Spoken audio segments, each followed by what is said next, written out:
Hello and welcome to the first ever live OurGame show. We've been building up to this for a long time, and it wouldn't have happened without three great sponsors who got in behind us for this show.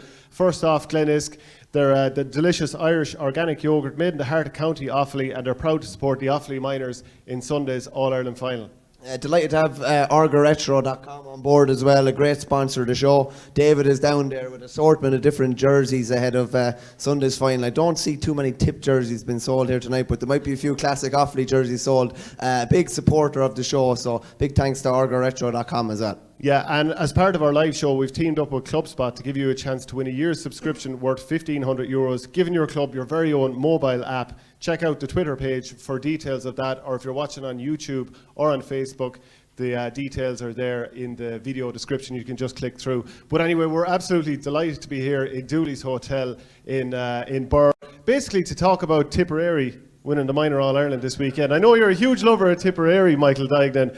I read your autobiography once, and I just got that love of Tipperary straight away. That's a good one. Good start to the. Well, I'm fond enough from my mother's from Tip, so I wouldn't be here only for Tipperary, so I can't say too much bad about them. But sure, look, we had a great rivalry. I'm from Banagher, out the road, and we're on the Tip and Galway borders. It's gas. Offaly is where it's positioned, you know, with parts of it's Kildare, fierce rivalry, parts of it's Laois, parts it's Westmeath. You know, so it's I don't know where else. We probably have a lot of rivalries all over the place. So, but there's a good healthy rivalry with Tip. There always has been, and I suppose it's a long time since we were in this position. Obviously, Offaly hurling has been in a bit of a decline for a while, and it's just fantastic to be back up there. Who would have thought? You know, it's 33 years since we're in a minor final, and it's fantastic to be. It's fantastic to be talking about the Tip Offaly rivalry again after all this time. Just talk about the buzz around the place, Mike. It's unreal. The pitch invasion in O'Moore Park after the Leinster final, the pitch invasion in Thurles, even though they tried to stop us getting on and they got the players off the pitch. There's a serious buzz around. There's clubs sending buses, every club in the county sending bus to Nolan Park. And I suppose the big question I have you tickets in your back pocket or anything like that? Any stand tickets going?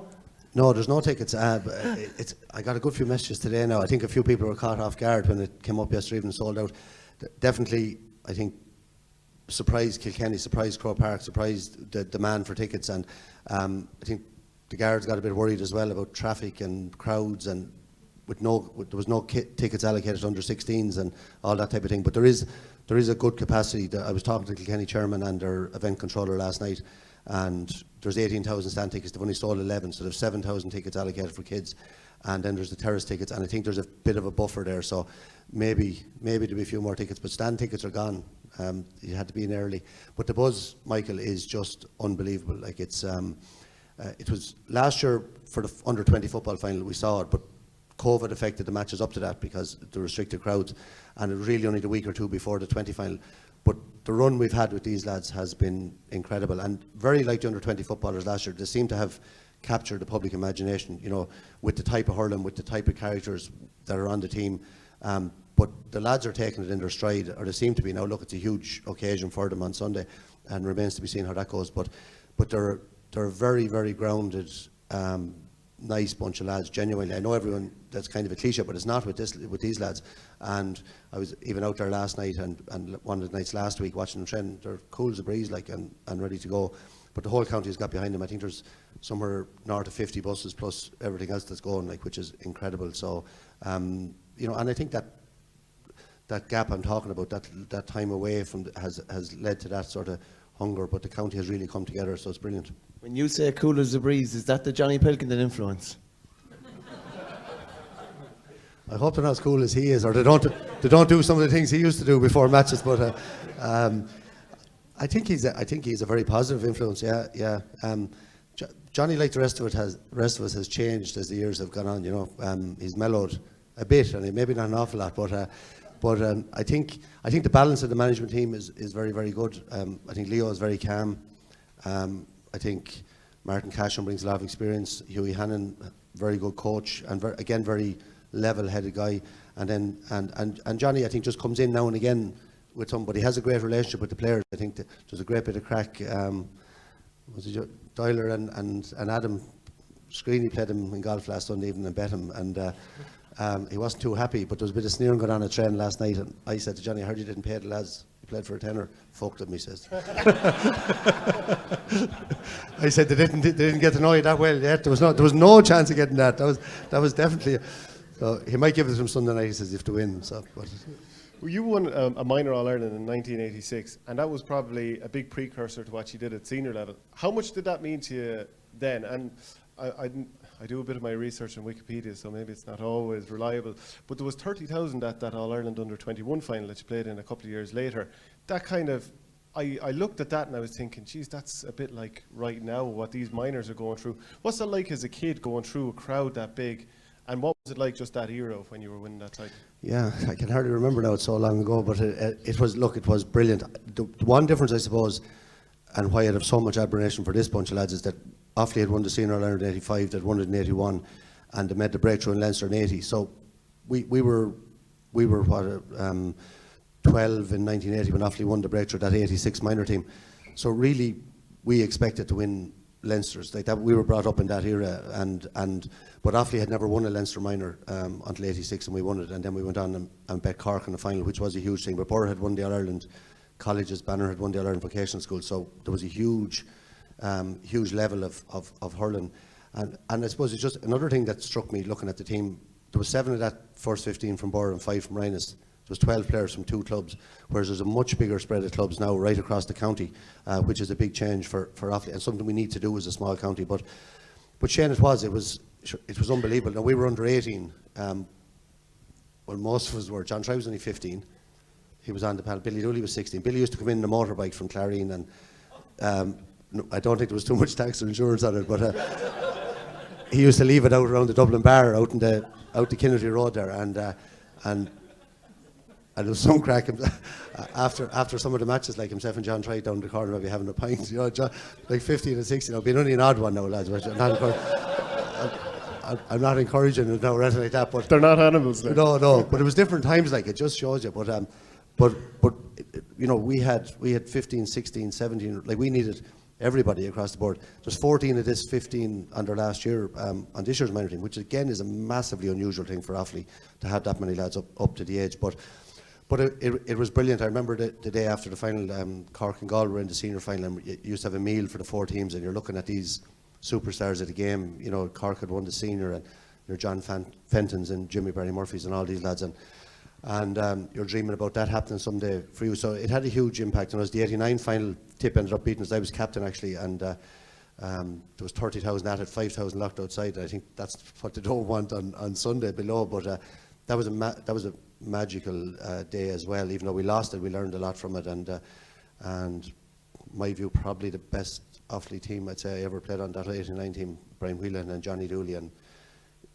Adrian Cahill, God rest him, and John Try were 4 minors, and like very unusual 4 minors starting on the under-21 team, but the players of that calibre. And then we had all the other players over the 3 minor teams. Like, so it was a brilliant team, but we still weren't good enough to beat Tip, Shane. He won't let us forget it either, I'm sure. He got 3 soft goals. No. Just a quick one on 86, I think. Padjo, there was a kind of a bit of a divide with Birr and Rhinus, would have been fair to say, and they were taking up the bulk of the team. How did he go about dealing with that? It was more than a bit of a divide now. It was a fairly bitter rivalry, because even from under 14, it's hard to believe now, but like there was a couple of fierce, tough matches back that time, and there was one that nearly the whole crowd got involved in. I remember an under 14 match up in Rat. So it was fairly vicious stuff, and lucky there was no social media at back then. We're blessed. Yeah, that was only the grandparents now I'm talking about, but there was a huge rivalry, but like when you think of that standard I was talking about, like that you had 12 starters and we 2 subs each as well, but you had 12 starters in an Ireland winning team from 2 clubs, so there was a huge standard of hurling right from national school. You know, Brother Vincent was in Birr here with the lads, and we were out in Banner, and there was a huge rivalry building. And Pacho had played with Rhinus and won 10 senior championships with Rhinus, but he'd moved to live in Birr, and he was very much Birr at that stage. And Brian was very young in the 80s. Brian wasn't on the panel in 86. He was only 14 or 15, but he probably wasn't too far away from it at the time. But but Pacho was the perfect man, because with so many from Rhinus and so many from Birr, and I think it was about February 86. could bring you back to 85. This is hard to believe. We went to play Wexford in the Leinster semi-final. I was in boarding school and came home for the match on a Wednesday evening, and our full-back and centre-back never turned up for the match. And I don't think we trained. I can't remember training in 85. We got bet by a couple of points, and Wexford went to the Ireland final. So we probably could have made the breakthrough in 85 if we were properly organised. But Patrick was brought in 86, and we went down to play Laois around February 86. I think it was in Rathdowney. And we went into the dressing room, and I was sitting over in the corner with, or one side with the Rhinus lads, and the Birr lads, Dahi would have been the big Dahi Regan and Declan Pilkington and Mick Hogan and all the lads, Damien Gagan, they were all one side, myself and Ryan Mannion and a few more over the other side. And Patrick got up and he physically got me by the arm and brought me over and sat me in the middle of the lads, and he brought some of the Birr lads over there. It was actually a physical thing. He moved us round the dressing room and made us sit beside the other lads, and kind of went on from there then, and we started to hurl together, and there was a respect there, but there was a fierce rivalry, kind of in hatred at the time, but we got over that over the coming months, and we bonded together, and those lads, the way it always happens, the lads will be on later, tell you the same, still best friends today, like with many of those lads, so amazing how it can happen.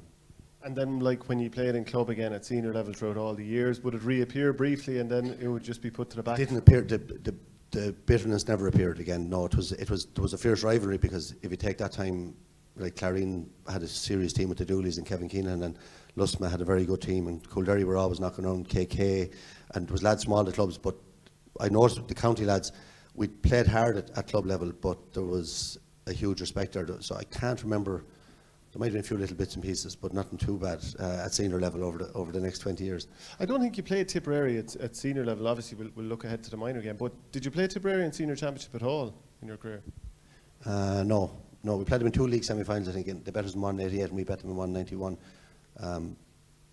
No, they weren't around in the 90s. They took the 70s and the 90s off. You have me there. I'm going to have to retire for a minute. You take over there. Just a quick one. You were in, obviously, with the 21s in 89. It's kind of forgotten, but Padgett was over the minors, the 21s, and the seniors in 89. All 3 won Leinster titles. Like, how do you juggle that? And of course, Brian was on all 3 panels as well. But how do you juggle that? Like, that must have been. Did you even notice that? I think he officially wasn't over the minors, but even though he was, Pat Moylan, I think, from Rhinus was officially, because I suppose they couldn't have Patrick down as manager of the 3 teams. Brian was good enough now for the 3 panels. Now we have to clarify that now, Michael, in case you're insinuating anything else. But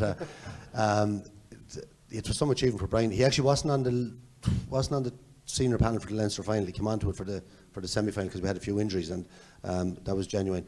But it was incredible to think back. There was a huge, but the senior team was probably gone a bit old at the time, bit over the, even though we won again in 90, we won 3 Leinsters in a row in 88, 89, 90. But there was a group of brilliant older players that were coming to the end, and there was a lot of young lads in between. We were probably struggling and it took us a few years to get there, obviously to 94. But Pacho was like he was, and the prize he got for winning the 3 Leinsters was he lost his job. He was fired in 89 from the senior job after winning Leinster. Imagine if we won Leinster now.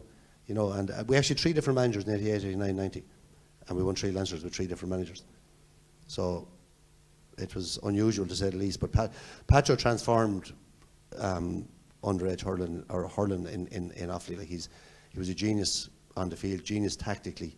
His training was brilliant at the time. He was way ahead of his time, and but his ability during the match to make changes was what made him stand out to me. He knew all the lads. We all had such trust in him, and he had such faith in all of us, and we, he was a big lost Offaly hurling in my view. He was lost, way back then, and he had an awful lot more to offer. So obviously, GA, it's been a massive part of your life. You've been a player, you've been chairman, you've been coaching at different levels. Like, so you've been there, and it probably consumes your life in an awful lot of ways. Plenty more going on too, no doubt. But what is it that's your favourite thing about GA? What is it that draws you to the 2 codes, I suppose? Jeez, that's a good question. I wasn't asked that one before. I just think it's in you. I think it's a love of the game. You kind of say to yourself, I did that, now I'm not going to do any more, or I might do a little bit here. And I think stages of your life bring you there. When you were playing, that was the best part, and that's always going to be the greatest part. And then you're sort of saying, will I get into coaching, or will I get into this? And nearly by accident, I got involved. I probably would have maybe been more involved in inter-county or that, except circumstances, personal circumstances. And I kind of got involved in underage coaching by accident then, and my own young lads were starting out in the club, and I moved back to live in Offaly. And so I think sometimes things happen nearly by accident and you get into it, and then I became chairman of the minor club in 2010. I did 7 years. I never would have saw myself in administration. Like, I probably was the most far away person from you can ask any county chairman or secretary when I was playing. We had plenty of run-ins with them, which can be healthy as well, which is good. But so I think, Shane, it's just it's kind of, it's in your blood, and every time you think I'm going to move away from it, something else presents itself. And look, I never saw myself being involved as chairman of a county board, but a group of us felt Offaly were, needed change, I suppose, and we felt you can stand on the outside and talk about it, or you can go into the middle of it and try to do something about it, and that's what we did. And I suppose I said, look, somebody has to take it on and lead it, and I said I'd chance it. And 2 years in a row seeing underage teams get to All-Ireland finals. Obviously the All-Ireland under-20 last year, brilliant day for you. Did you expect it to turn around this quickly? I didn't. I'd been on, not with the under-20 footballers. This minor team, I think the lads will know here, they've been sort of on the radar for a number of years. The 20 footballers, like, they went down to Wexford, they won by a point in the first round. They went to Westmeath and won by 2 points. And then the momentum started to build, and there was nobody at those matches, only a few because of COVID. And they deserved to win both matches, but they could have lost them. Like, that's the way it goes.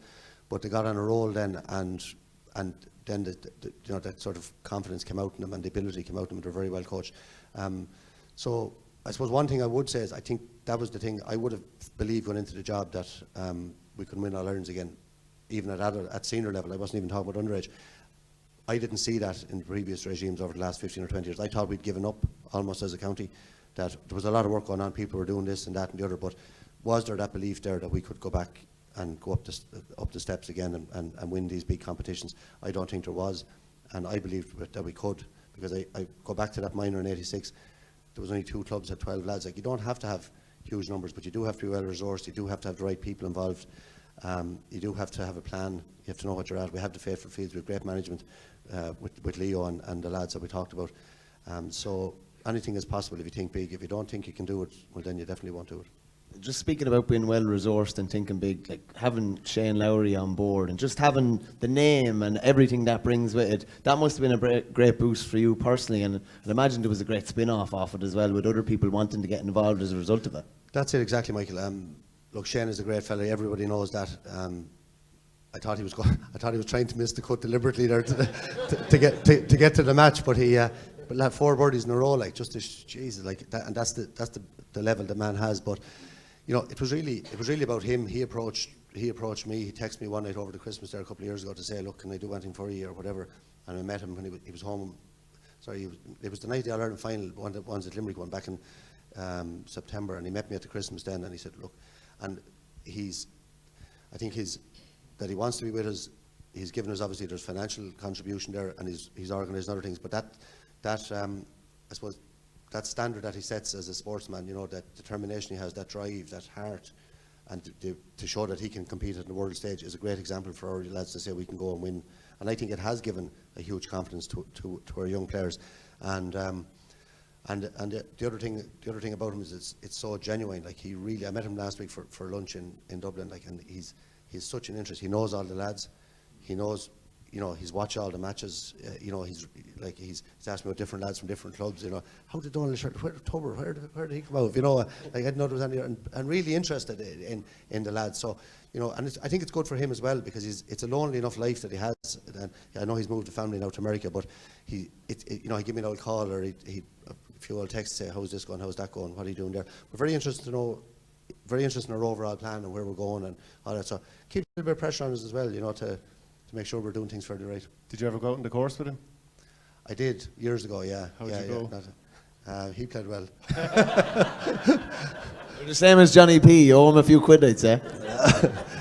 I tell you, I played with him in Esker Hills. I didn't play with him in the last few years, but I played with him years ago when I think after he won the Irish Open as an amateur, but he was maybe gone pro, but he had a 62 in Esker Hills the day I played with him.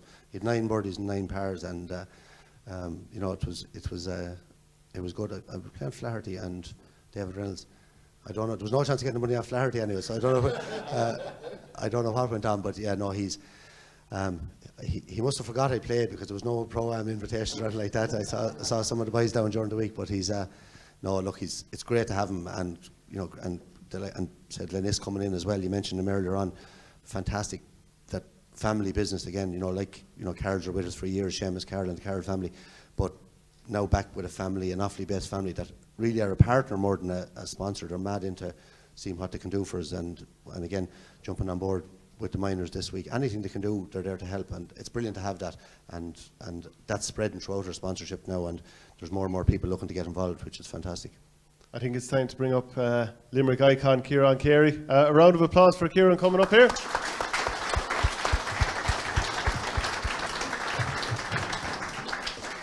Ciaran, great to welcome you down here. Did you get a fit of terror inside you when you drove in through the Offaly border? No, why should I feel that when I'm coming through the border? No, great to be here, and great to be here for your first night, and hope it all goes well. Yeah, absolutely. Brilliant show so far. Delighted to have you here. Can you just tell us, I suppose, how much you're looking forward to this weekend? We're going to talk, obviously, about all the games coming up. But first off, Limerick and Galway this weekend. How buzzed are you for it? Yeah, massive game, actually. Usually, the semi-finals are the biggest fence to jump because you have to get there first. And, my experience of hurling down through the years, that's always has been the banana skin, irrespective of the colour of the jersey. And but having said that, I'd be still quietly confident that we'll jump down finish Sunday now, mind you. Yeah, we'll talk a little bit more about it later on. But I suppose one thing I wanted to talk to you about is the fact that you're still hurling. You're still hurling. And you told me a while back that some particularly prominent GAA man gave you some advice about hurling for as long as you can. All right, okay. He did, yeah. Yeah, I'm playing a small bit of junior B. You're still playing yourself too, by the way, intermediate. Yeah, I can remember. I'd say it might have been about 12 or 13 years ago. I was gone from senior, inter-county senior, and about 3 or 4 years later, Jerry Mullen, Lord of Mercy soul, he's dead now. He phoned me one day and he said to me, "Hi, Ciaran, we're looking for a full back for the intermediates. Will you come?" And I suppose at the time it wouldn't have been a fashionable thing to do when you get away from the seniors. You're gone from it because you're one of the big boys and you can't kind of lower down standard go back in the intermediates. So I was about 39 at the time. And I said no to him straight away, and he spent the next fortnight haunting me on the phone. So I said to him then, I said, "I'll tell you what I'll do, Jerry." And this now was genuine 2 weeks of phoning. I said, "Have you a match coming up?" He said, "We have." I said, "Who are you playing?" He said, "Kerry."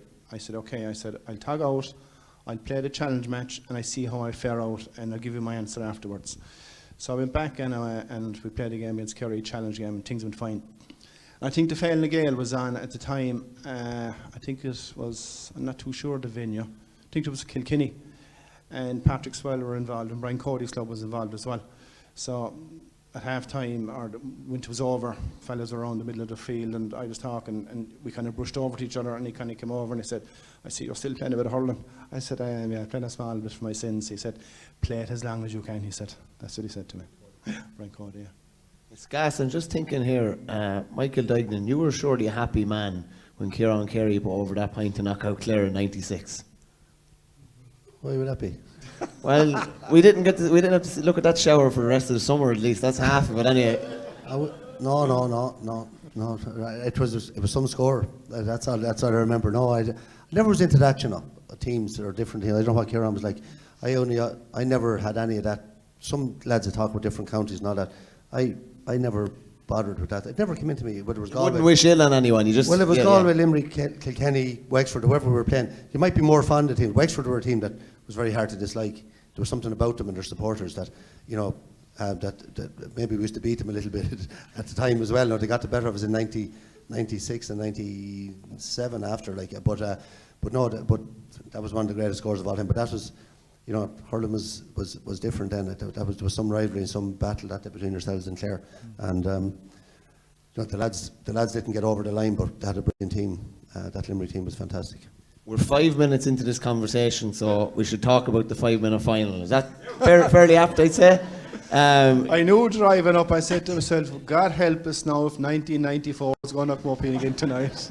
I had a Limerick man in the audience telling me not to mention it, which I don't know how you don't mention it. But Michael, can I just get your emotions? What were your emotions during that game? Like, for 65 minutes, it was miserable enough for us, you'd have to say. I was totally pissed off because I wasn't playing. You came on and got a point, didn't you? I did, but I got injured in the Leinster final, and I played the whole game, and then I missed the semi-final, brought me on for 10 minutes, and I kind of had a bad ankle injury, and I did it again, and then Cregan says to me the week before the final, "You're not playing," or whatever, "we're not going to change the team from the..." So I wasn't happy, wasn't going to go, did the usual sulking for half an hour, and then this usual shit. In my own head, I didn't say that to anyone, but I wasn't happy. I was going to kill the whole place and settle down then. But the match itself then was kind of drifting along, and Offaly were just hanging in there, and there wasn't. But I came on with about 25 minutes to go. There was no real panic on the field. It was just keep tipping away. And look, hurling this can happen in hurling. It can't happen really in most games. What happened in that 20 seconds? Johnny Dooley was told to put it over the bar from the sideline, and he, with the hurling brain that man has, the genius he was, he knew a pint wasn't going to do us. So he went for, and he wasn't renowned for 21-yard frees or penalties. That wasn't really his thing, and he buried it. And then from the puck out back in, and Pat O'Connor pulled it like that. So it was kind of freakish, and it was very hard for Limerick to respond to that then. And Billy Dooley, standing out in the wing, knocked over a couple of points. You know, it was a just box of tissues here for Michael straight away. For what? Very hard in Limerick. No, well, I'm not being hard in Limerick, but I'm only saying it was very hard for Limerick to do anything. That momentum just came at the real right time for us, and Limerick genuinely had looked like the winners, all the way through the game. Does that, not being smart here and not having a go, but does that hurt still, like even 94 and 96? You'll be, and I mean this with the best will in the world, you'll be regarded as like one of the best, if not the best, to have never won All-Ireland, which is something in itself. But does it still hurt that you didn't get the All-Ireland? No, far from it. I've made peace with that a long time ago. But I suppose at the time when you're playing it, and in the moment, it's a totally different ballgame. But with the longevity of time, I've come with peace with that big time. Yeah, no issue at all with it. Michael said about Limerick couldn't do anything about it. It's like being hit with a hurricane in the middle of a match, and all of a sudden a goal, another goal. Billy can't miss out in the wing. It was unbelievable. Did it just feel like it flew past for you on the field? Yeah, I suppose my memory of it, and I haven't thought about it in a while. I suppose there was always 3 points, 4 points, 5 points. I believe if we went to 6, we probably would have won, and we just never got that 6th point. And there was no panic with us either at the time. And next thing, all of a sudden, it was kind of, it hasn't happened since either. It was just freak in the last 5 minutes. And I suppose, obviously, we hadn't time to kind of recover from that or come back from that. But we had our chances on the day. And bottom line is when you go to Croke Park. Can I ask you one thing about that day? Yourself and Ger Hegarty was switched. I thought you were going very well in the middle of the field. He was keeping Johnny quiet in the middle of the field, I think, wasn't he, the same day? What was the reason behind that? I don't know. Tom kind of did it. He did it a few times that particular year. There was a lot of talk about myself and Ger Hegarty switched. There was a lot of talk about Joe Quaid spoke out to Ger Hegarty and all that goes. But bottom line is we had enough chances to win the match, and we didn't take them. And we suffered the consequences in the last 5 minutes. That's as simple as I keep it. I'd imagine you two boys, you had a fair few battles on the pitch. I'd say you had a few good old times off it with all-star trips and various things. I'd imagine a few good stories. I was only on one. I only got one all-star. Ciaran was way better hurler than I was. I wouldn't be. I wouldn't be in the same league. I was left at home on a lot of those trips, and rightly so. But just on Ciaran, like you mentioned, lads, you take Ken McGrath, Paul Flynn, John Milan, all those Wexford lads, Ciaran, and his teammates. It doesn't define them. Ollie Canning and Galway. They were some of the greatest players we'll ever see. So winning an Ireland medal is only a piece of metal at the end of the day. It doesn't define these men. They were fantastic. Ciaran, there's a story you told me there not so long ago on the Patreon show, and some of the people here mightn't have heard it. The day that you chose another code over hurling, well, tried to double job a little bit. It's a story I enjoyed you telling me before. Okay, and I suppose I gave you the quick version. I'll probably give you, I left out a few little bits, we'll add to it. And I suppose, yeah, back then, I suppose the first 7 or 8 years of my career at Limerick, it was knockout hurling. And as soon as you were Tipperary beat you in the first round, or Cork, you were gone for 12 months. And, I played soccer a lot as a kid, still play. So this particular morning, we were in what's called, out in the country you'd say the Lawson Cup final, but in around the city you'd say the Lawson Cup final. Semi-final in St. Pat's, Patrick Swell, and I would have played a bit of soccer. Gary Kirby, Anthony, Carmody, my brother Pa. Traditionally down through the years we all played a bit of ball. And this particular season, it was only myself and Anthony Camerdy. And we're in the Lawson Cup semi-final, and it was a Sunday morning, and we were due to play Tipperary in the National League game at 3 o'clock in Thurles, or 3:30. So Anthony said to me during the week, what are we going to do about the soccer match? I said, listen, we'll tug out, we'll play the first half, we'll slip away like a rocket. So the morning came in and we played a soccer match, and it was half time. So Anthony said to me, will we slip away? I said, we won't, we'll give it 10 more minutes. Now, our 2 little apple slices were waiting at the end of the gate to collect us and bring us to Thurles. So 10 minutes went on anyway, and it was still 0-0. And Anthony kind of looked at me and said, we'll go. I said, no, we'll give another 5. So we gave it another 5 minutes, and Anthony Camerdy twisted his ankle.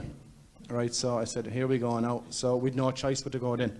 So we rushed straight down to our 2 girlfriends at the time, Miriam and 2 wives now, Miriam and Mary. So rushed us straight to the hotel in Hazes, was the meeting before the match. And of course we landed in late, and we said we lost our way. So on the way down, Anthony said, how will we work this one? I said, listen, tug out, go out and do the warm-up. I said, make sure you don't look kind of that you're carrying an ankle. I said, you can let on you twisted it in the warm-up. So that was fine, but the match started anyway, and Anthony, after about 10 or 15 minutes, went over the ankle again. He was taken off, and I think Tip won that particular game, and we trained the following night. And of course, in my naivety, I was thinking, no one is going to hear if we played a soccer match tomorrow of a National League game. So we trained the following night inside Newell, and Tom Ryan was inside, and Anthony went in first. Anthony came out. Did that to me. Anthony never wore a Limerick jersey again. I went in, he gave me a bit of a slap in the arm, and that was it. You definitely don't treat everybody the same, sure you know. That was fair, that was very fair. Anthony was at the tail end of his career. He was only Gassoon at the time. Do you happen to rival that, Michael? A few run-ins with different managers. No, just some of the things that happen over the years. We're actually having a chat one night after over in Tullamore, a good gang of us after playing a bit of golf, and Johnny Flaherty was in. You all know Johnny, but Johnny was in full swing anyway, and he started complaining about. He started, Jesus, what they did to Brian Whelan? What they did to Brian Whelan? And everyone's kind of looking. What did who do to Brian Whelan? Right? What they did to Brian Whelan? What did? I said, Johnny, what did they do to Brian Whelan? Oh, Jesus, the Offaly selectors over the years, putting him wing back, he said. Jesus Christ, putting him wing back, one of the greatest forwards of all time. Willie should be up in the forwards, and the sights that he had, and the skill he had, and this he had. He says, any Mulliker would have done wing back, he says. You would have done wing back.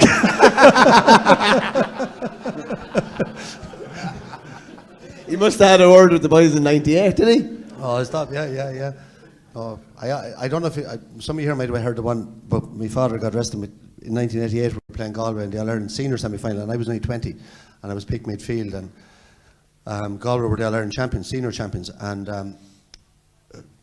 anyway, I saw their team during the week. Brendan Linsky and Pat Malone were midfield, and myself and Joe Ackerman midfield for Offaly, and everyone was kind of half terrified of Linsky because he was kind of, no one knew whether he was 30 or 40 or 50 or 60 or where he was from or what, he had this mystique about him. But anyway, I was thinking about Linsky all week anyway, and next time I went out in the field before the match, and I'll come back to my father in a minute, but I went out in the field before the match, and he walked over and he looked at me and he says, Joaquin, he says, the minor match is over. But I was at home that morning, and my father was a fierce Galway man and Connemara man, but he was always sneering about Galway were this and Galway were that and Galway. And we went to first mass and we came home, and no nutritionist, mother put on the breakfast anyhow, whatever it was, and big fry, and I was sitting down, and normally I'd eat it, no problem at all, but I was shocking nervous, got up, went out the back, got a bit of fresh air, came back in again, pushing around the breakfast. So the father was a quiet man, and he left down the paper and he says, what's wrong with you? He said, and I said, just that. I said, just I'm shocking nervous. I don't know. I'd never liked this before. I'm fierce nervous. He said, if I was you, he said, I'd eat up out of that. He said, there's no point being in the middle of Croke Park making a fool of yourself and being hungry as well.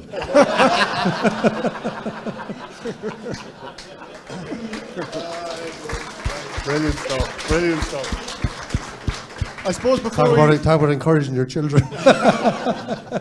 I suppose before we finish up this segment, we might as well talk a small bit more about the minor match this Sunday. And I know, obviously you're chairman, you don't want to put too much pressure. How do you see the game going? Like, those Offaly lads have gone through the cauldron of, the size of the crowd at the Leinster final. a great game with Clare the next day out. Tipperary have gone to penalties. They've also had a late comeback win against Galway. Both of these teams have been through the mill, and now they're going to be thrown out in front of, 27,000, give or take. So how do you see it going? I think firstly on the crowd, I think that probably be an advantage to Offaly that they've come across that in the Leinster final, and Kilkenny will be different. Like it's probably ironic that one of the reasons that the minor match was moved from Croke Park before the All-Ireland final was because of the crowd.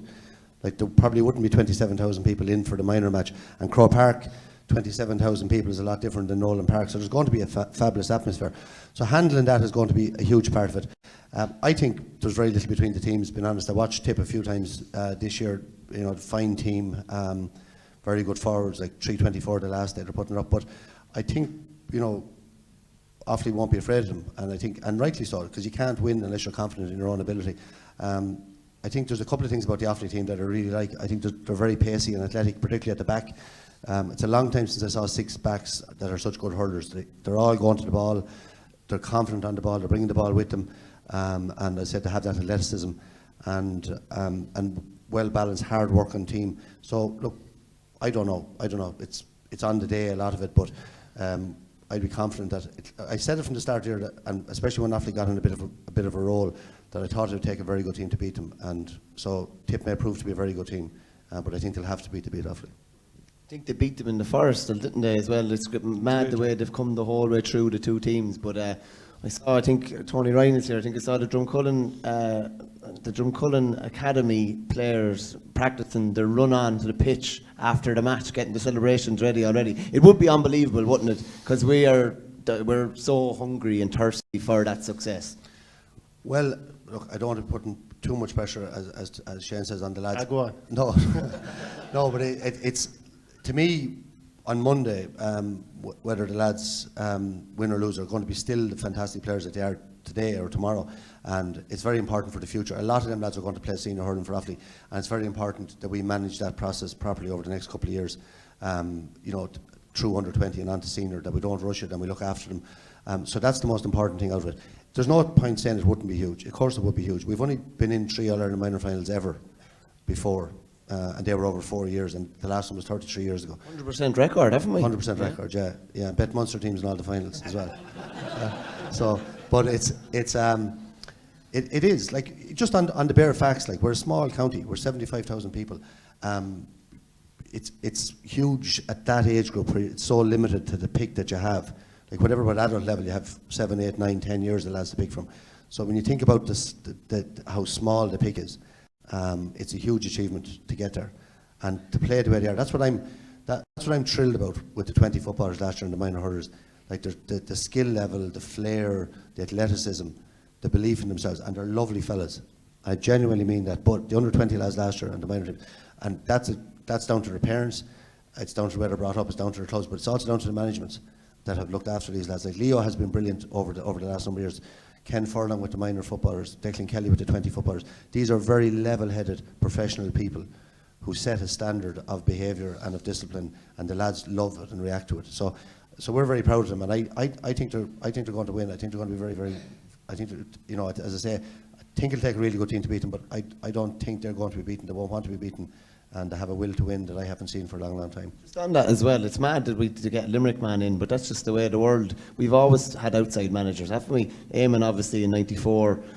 Bond is the last outside manager to win an All-Ireland. Leo is obviously just on that. He's obviously, like, he was with the Limerick lads, Ciaran, in the 2016 final. I think Kyle Hayes is on that team. He's raised the standards. Leo come on in the '94 final as well. Yeah, of course. Yeah. But he's obviously raised the standards. You'd know him, Ciaran. You'd know him as a player. Did he always have that kind of management acumen? Yeah, as a player, he probably would have showed at various times, and he was involved with the Limerick Academy for a good number of years, and he was involved with a lot of senior clubs after that, and found his way up to Offaly, and Sunday, whereas it would be a massive result for Offaly to win it, but I wouldn't see it to be all and end all. At the end of the day here, it's the transition to seniors, and Michael said it there earlier on, the resources that Lowry's bringing. Lowry's imagination, I'd imagine, is watching Offaly come back to senior grade. And I'd imagine that's the big plan, and I suppose, as Michael said, it's to manage that and get the transition right and nailed along the journey. That's the big goal. And just a final one before we finish up this segment. You know, for a young lad going out into an atmosphere like that, it's going to be unbelievable stuff for them, and even just their growth for future years. It's going to be massive because, you know, and I suppose sports psychology is the big buzzword in most clubs now. And I suppose back in our day, we had to navigate it ourselves. You know, you heard the story about the breakfast. I'd imagine there's a lot of stories out there, you know, and, you know, dreaming and waking up in the middle of the night and all that goes with it, you know. And I suppose that's going to be huge for a young kid. And I suppose you're trying to kind of implement a situation. It's only another game, it has a bit of a title, it's only a field, and express yourselves as you usually do. And trying to manage that and kind of to get it right on the day is going to take a share of managing. Yeah, and just on Leo ending up here, like, that was probably again just a quirk of fate. Declan Duignan he'd been doing a bit with him in Sligo, came here under him, but I think Leo has learned and developed and grown as well in the role, and he has a great love of Offaly now, which you need to have. You know, an outside manager, if he doesn't have that in him, is no good to you. But we've been very lucky in Offaly, and just on that side of things, the psychology of it and the occasion. I think Johnny P genuinely there. I think his experience of being there so often. You know, he was there in minor finals, 21 finals, senior finals, Club All-Irelands, like county finals. The amount of big matches that man played in is he'd have a huge influence in the whole squad. Huge influence, and you can see him going around having a little word here, a word there, all that, and he's preparing them quietly and in his own way for what will happen on Sunday. But look, really looking forward to it. Just the last question, Michael. In your humble opinion, this is not a hurling question. Who do you think the next Offaly football manager will be, or who will be managing the Offaly footballers in 2023? Jeez, I'd have no say in that. But look, I was talking to John Mahan during the week, and look, we don't want to take from the minor the build up to Sunday, so we'll be announcing something next week, or talking next week a bit more about it. Declan Kelly, I was chatting to him. He's not in a position to go forward at the minute because of work commitments. He would have been obviously somebody that, and Tomas was there. Tomas O'Shea was there last year, and I was chatting to Tomas as well. And Tomas may have an interest, but as of now, John Mahan is in the seat, so we have a lot of respect for John. He's been with Offaly for 4 years. So, Michael, you'll be the first to know next week, but you won't know this week. I'll give you a call next week. Give you a shout next week. No. Well, look, it's been absolutely brilliant, the first part of this show. We'll have a bit more with Ciaran later on with Cyril Farrell, hopefully, if Cyril shows up. But Michael, you've been absolutely brilliant. I know you have to rush off, so I really appreciate you coming on the show. It's been great to have you. Just a reminder, we're going to take an interlude now, but just a reminder of the great sponsors who made this happen tonight. Glenisk, the delicious Irish organic yoghurt made in the heart of County Offaly, and are proud to sponsor Offaly Miners in this Sunday's All-Ireland final. And we have OurGameRetro.com as well, all the best retro jerseys from down through the years, a great sponsor of our game. So go over there and David will hook you up with a jersey for Sunday's game. And as part of the build-up to our live show in Birr here tonight, we've teamed up with ClubSpot to give you a chance to win a year's subscription that's worth €1,500, giving your club your very own mobile app. So check out the OurGame Twitter page for details, or check the video description if you're watching on Facebook or YouTube. And we'll be back in a few minutes.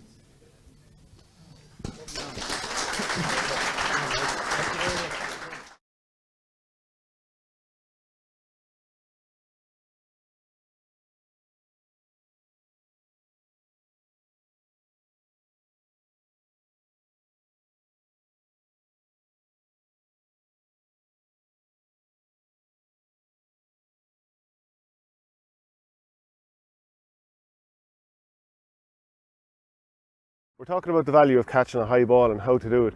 Eddie, what do you think is the key thing when you're looking to catch a high ball and make sure you're good in the air? There's probably a lot of things, but I suppose being tall is one of them. It's an impact factor, but it's probably not the be all and end all either. I think, you know, I seen Richie Hogan, my lad, pluck high balls, and you know, so not a bother on him. It's body position. It's probably how quickly you can assess the situation, judging the flight of the ball. There's a lot of things, and at the end, it's what you're trying to do. So for me, ideally, you like being on a defender's left-hand side, because for me, my strength was going to be, you know, coming in, be it from the blind side, or if you could set. So often there was a duel. It was jockeying for position, and if you got to set yourself and got the arm early, you were now in a position of strength to catch the ball. Whereas, you know, ideally, then if you take going up against JJ Delaney, his hurl is in this hand, so you're in his in his world now. So and that's not a nice place to be, because he gets the ball.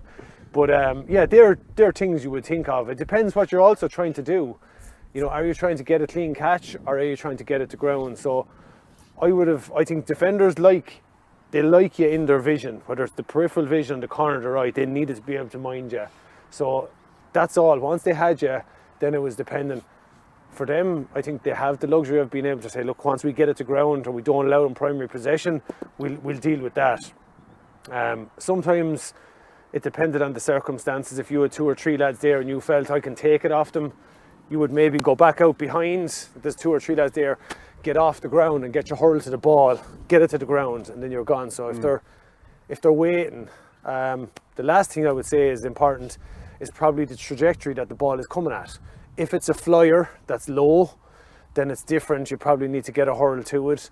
If it's the one that's hanging in the air, you know, is it going to just plonk straight down? Is there carry on it? You know, you'd be saying, can we break it through? Or if I get a hurl across in front of the goalie, is it going to fly all the way to the net? So there's a lot of things to consider, but for me, it was probably getting the defender here and ideally coming in where he can't see you. Yeah. If I'm a wing back, let's say I'm playing left wing back, so the sideline is there and the ball is coming across to you that way. I'm under pressure straight away because trying to get my arm across you to catch the ball, you're going to be able to interfere with my arm some way and stop me. So I will be looking to just break that down in front of you. But if I'm at the other side and the sideline's over there, as a defender, which I normally am, I'd be looking to get up and use the fact that in this situation I'm a little bit taller than you, and I'd try and almost plant you down like that and use your own body weight against you and try and get across for the ball. So what would you do about that? It's probably momentum is allowing you that. That's you once you get into your jockeying for position. So once you get the dominant position then, or get the jump on somebody, I don't know, after that I used to struggle with that because I was no good at pulling on the ball, and he always got caught for frees if I did that. But it's hard to do that then because, you know, he has the advantage on you every way, and once someone pushes you away, so it's, can you get up and get a hurl back up, or do you just try even stunt the ball some way? But I think usually once a defender gets the jump on you like that, that is the game of cat and mouse that develops underneath the ball, and if they get it, you're gone. So that's where the trick was. Alternatively then you just try to keep on the move, so your footwork was important to get out and then start your run in. But generally for me, in that scenario that you just described, it's lights out. I think whoever gets into that dominant position, they have it. And close to goal then, I'll just put myself as the full forward for a second. If the ball is coming in high, I'm nearly going to want to just get you like that, so I can sort of catch and almost be ready to spin straight away. Is that something you would have done? Yeah, and again, it depends what you're going to do. Are you going to get off the ground? Because, you know, I found some even American, whoever, JJ, very good, but similar heights. So you had to try to get off the ground, or maybe Duignan Cody or someone like that. So it depended if you got the stance on him. You know, if you could, you're judging where it is, and just before both you to stand strong underneath, if you can get that much, now you're in a position of dominance.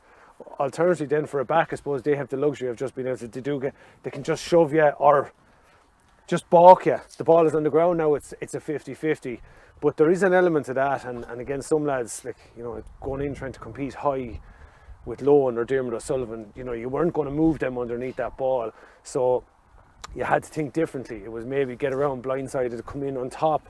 Sometimes that's all you wanted, was get it to ground and maybe something after that. But there's a lot of components again to that make it such a technical thing, but it's also thinking and then maybe practicing that a good bit, because it was an area that I was shocking poor at.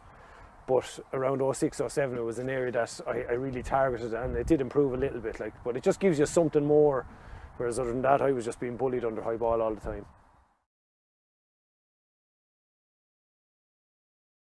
I don't know, to be honest with you. You'd have to ask the referees. But look, obviously, what happened below in the drawn game was unfortunate. I don't believe I deserved to be sent off that day. I don't believe I deserved to even get a yellow card in either instance. But look, I suppose it's not something that I need to worry about, I suppose, leading into the next game. You know, you just got to trust that, just as I have to trust that John and Paul and all the lads will have us as ready as possible, and trust that the lads that I'm going out in the field with that day will be doing their jobs. I just have to trust that the referee is going to do their job, and it's simple as that. You know, you got to control the controllables. There's nothing that can be done about it. It's up to them to, you know, to use their discretion to referee the game as best they can. And you know, I suppose you got to trust that they're going out to do the best job that they can do, and that they will ref it as they see it. So, look, Do I believe, that they are going to try and go and do the referee the game as best they can? I do. I don't think I should have been sent off in the drawing game. I think that's fairly clear to see. But as I said, it's not something that I'd be worried about going forward.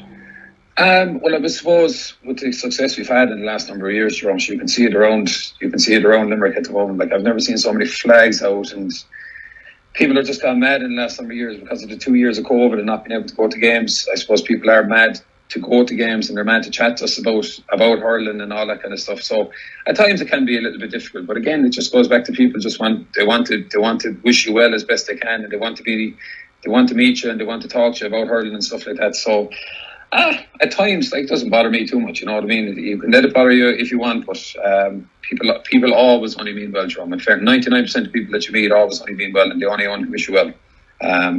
But look, as I said, like, we are in an absolutely privileged position. You know, I was on the panel for a couple of years before we were successful, and I can tell you, not too many people were coming up talking to you about Ireland, you know, because we obviously weren't going too well at the time. So it's a privilege to be in the position that we're in, and as I said, people only mean well. So you just gotta look at it in a positive way, and it won't last forever. You know, we're not stupid to realise that it will last forever.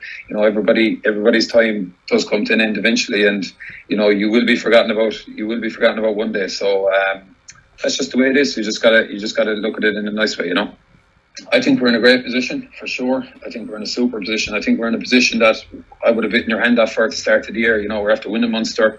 We're going straight to the All-Ireland semi-final. You know, look at the two All-Ireland quarterfinals this week. They're 50-50. They're a flip of a coin. You know, I always believe that the best route is the shortest route. It's the one with the least risk. So yeah, we definitely have loads to improve on. Obviously, as you said, we haven't had a performance yet that we've been extremely happy with. We've had some decent performances so far, but we haven't hit everything that we wanted to do so far. So look, we're going to Croke Park with loads. We're going to Croke Park, I suppose, unbeaten this year, but with loads of room to improve. And in my opinion, it's the perfect situation. We mentioned the strength of the panel a while ago, and obviously the fact that Ciaran Lynch has been missing. I mean, look, I know you can have as strong as a panel as you want, and the likes of Cathal O'Neill have done really well jeopardising, but how much do you miss a player with the quality of Ciaran Lynch? And I'm sure you're all willing him on to hopefully recover and be ready to go for an All-Ireland semi-final. Yeah, sure. Like, in my opinion, Ciaran is the best, if definitely in the top 2 or 3 players in the country. In my opinion, he probably is the best hurler in the country. Like, you take the best hurler in the country out of any other county panel, take any other county panel's best hurler out of their panel, and you know, I'm not too sure would they have dealt with it as well as we do. But look, we always have a next man up mentality. You know, that's just the name of the game. People are going to go down throughout the year. They're going to go down at different times, and you know, I suppose that's linking back to one of my answers earlier about the depth for a squad. You just got to trust that it is the next man up, and the next man up is going to do the best job he can do. But look, anyone losing a player of the calibre of Ciaran Lynch is going to be affected. It's as simple as that. You'd be lying if you said that you wouldn't be affected by it. But you know, you just got to deal with it as best you can. Injuries are part of the game, and that's the way it is. And we've always had a next man up mentality. That's just the way you have to be. But look, he's doing well, so hopefully he can keep making good strides, and he'll be back hopefully sooner rather than later. I don't know.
Okay, we're back again for part 2 of our live preview show here in Dooley's Hotel in Birr. Just a word for our sponsors again, Glenisk, orgaretro.com, and of course ClubSpot, who are doing a raffle prize. Sorry, not a raffle prize. You can enter to win a prize worth €1,500 a year subscription there, so check out the video description and you'll be able to enter that competition. Delighted to say we're joined by 2 men who know Clare and Kilkenny very, very well, having played for them and won All-Irelands with them. Richie Power of Kilkenny, Brendan Bugler of Clare, who of course is the Birr hurling manager as well. And Michael Verney was telling me beforehand that you're very similar to Davy Fitz in the dressing room. In what way, Mike? We actually have there was a letter in here for you, Brendan. It's in from a W. O'Donoghue who wants Brendan Bugler to read out a special message. You might just hand it across there. Read it out there, please. You taught me everything I know about fist bumps. I think it must be Will O'Donoghue, is it? Is it? Do you get much slagging over that even still? Really, it's from Verney. I think it's kind of died down over the last couple of years, but yeah, Verney and 13-year-old first years inside in St. Flannan's usually. So, Richie, how much are you looking forward to the match this weekend? Clare against Kilkenny. It hasn't happened since 2006. Were you involved at that stage? You were probably just coming on the scene at that point. Yeah, 2006 would have been my second year involved with Kilkenny, so it's mad to think like it hasn't happened since then. But yeah, look, really looking forward to the game tomorrow night. I was just kind of talking to Brendan beforehand there. I think, for the first time in a long time, it's a game that is really 50-50. There's no standout favourite. And 2 teams kind of coming in after, I suppose, Kilkenny coming in off the back of what I would say a lacklustre performance in the Leinster final, but they got the job done. And then obviously Clare eventually getting the job done against Wexford in the quarter final. But I think they'll get great confidence from that, winning in the manner that they did. Are you confident about Clare? How have you felt about their progression under Brian Lowe in the last couple of years, and especially this year? yeah, I think, when he first went in, he made some radical changes, but it just goes to show that you need a bit of time with your players, and he's developed a real good squad there now at the moment, and we're back competitive again, and when Brian first went in, he wanted Clare to be back competitive, and there's a huge air of goodwill, towards the group and towards Brian, and that's polar contrast to maybe a couple of years ago, so it's great from a Clare point of view just to be back in Croke Park again, and he's done a fantastic job. Just talk to me about that. It's probably a similar situation to Offaly in a way. Like Offaly, there was probably a lot of apathy in the county, people maybe not happy with how the teams are going. Maybe something similar in Clare, but even that minor result last year, all of a sudden, into a minor final, you were obviously with the 20s, really competitive, really unlucky probably in a couple of games, and Limerick went all the way to an All-Ireland final, and you have a senior team laying it down to Limerick in a Munster final, like nobody's done probably since Kilkenny in 2019. Like the wheels have turned pretty quickly in Clare. Yeah, and look, that's the game that we're in, and it's from our point of view, it's fantastic. And I suppose Clare hurling had an all-time low last year. When the minors went down to Cork and got bet by, I think it was 40 points or 40 plus points. And there was a lot of hard questions that had to be asked. And in fairness, the structures have been super. There's great people gone in there with under 14s all the way up, and then you look to the flagship team and you look at the job that Brian's doing, and Brian is, he's obviously a legend, in Clare hurling, and he has a real good team around him now between coaches and between all. He lets the players drive it. I think that's really important, and you can see that. You can see by the way Tony Kelly's body language out in the field, John Collins' body language out in the field. He's a brilliant facilitator, and he's done a fantastic job with the lads. I know you teach with Tony and I think Jack Brown in Flannan's as well. What did they say about Brian? He's a kind of a man of few words, but I believe there's like this death stare he almost has. He just looks at you and you know that you have to react. Yeah, they say very, very little, and I think that's one thing as well. Is it's a real, you hear nothing out of that camp, you really don't. And being honest, I don't even bother asking the boys about anything that goes on, because I suppose myself as a player, when the parents used to ask me about teams or anything like that might be going out the weekend, I said very, very little, so I don't really go hounding them at all. But I think Brian doesn't really have to say anything at all. He just has that aura about him, and he has that respect. There's a good one actually about Mike Casey was returning for Limerick in the first round against Cork, and his parents landed into the stand and they didn't even know he was starting. That's how tight-knit, I suppose, it is. And Richie, you would have always had that in Kilkenny as well. Master Cody would take no prisoners, I'd say, if anything went out of house. Yeah, and like Brendan says, that's the way it should be. Like we saw down in Waterford. How are we supposed to function as journalists if there's not moles in camps? Well, sure, Verney, we just tell you what you want to hear. So, but like, look, as I said, you saw an example down in Waterford this year that everyone knew the team that was going out against Clare in the last round.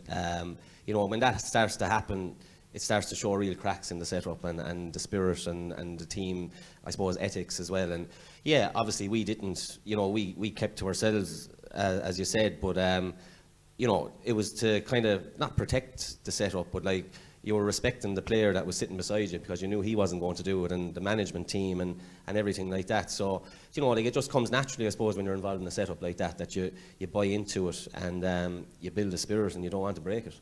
What are the odds that the two people that we invite to preview this game actually ended up living together at one stage? What are your memories living with Brendan Bugler? The memory was, it was my first introduction to sweet potato. Because I remember seeing this sweet potato on the counter at home one evening, and I was after coming in from work, and Brendan was teaching in Callan CBS, and like my memory of it was just how, I suppose, exemplary Brendan, was with his diet, with his rest, his sleep, his recovery. It was up there with professionalism, really. And I suppose there was probably times where I'd come in late and throw on an oven pizza into the oven and sit in on the couch, and I'd say he was looking at me wondering, what's this lad at? It was pretty much, the opposite with me. Like, I was there looking, obviously, I would have been very meticulous about what I ate and all of that, like around that time. But then I look at this lad and what he was eating, and yet looking at the performances that he was throwing out, was like, what's the point? Like, what do I? But that was Richie. And were you sort of a little bit tentative about saying too much around each other, or was there sort of an unwritten code of what would and wouldn't be said when it came to hurling? We didn't really talk much hurling-wise. No, not really, no. No, Small little bit. Absolutely, but I suppose it was like what we were just saying, like everything that happened in-house stayed in-house, and there was times like Brendan was travelling up and down to training, like, so he wasn't really in the house that much, and obviously he was teaching then as well, and I was gone different nights as well. But obviously we were beaten then in the quarter-final that year, and the lads got on the roll that they did, and it was fantastic to see it, and I was obviously delighted for Brendan because he was so meticulous in what he sacrificed. It was just fitting that he did get over the line. When you reflect on that journey to your 2013 All-Ireland now at this point, what do you think was the key moment that allowed you to go on and do it? I don't really know, being honest with you. I think the key moment was beating Wexford in the quarter final. Like, it's a funny one. Like, it's we just so happened to just get on a bit of a roll, and I suppose the dream in Clare, we're not like in Kilkenny. You don't get to play in Croke Park too often, and when you see the likes of Tony Kelly, I think he's only played in Croke Park for the seniors 4 times, and I think when we get to Croke Park, it's almost seen as an achievement in itself, to get there. And I suppose there was an era of the shackles are off. You're in an All-Ireland semi-final when we played Limerick, and there was just a real buzz. There wasn't too much nervousness whatsoever with the group. And I'll tell you a good story there. Actually, I can remember going up to the All-Ireland semi-final. The time we beat Limerick, and we used to get a train that time from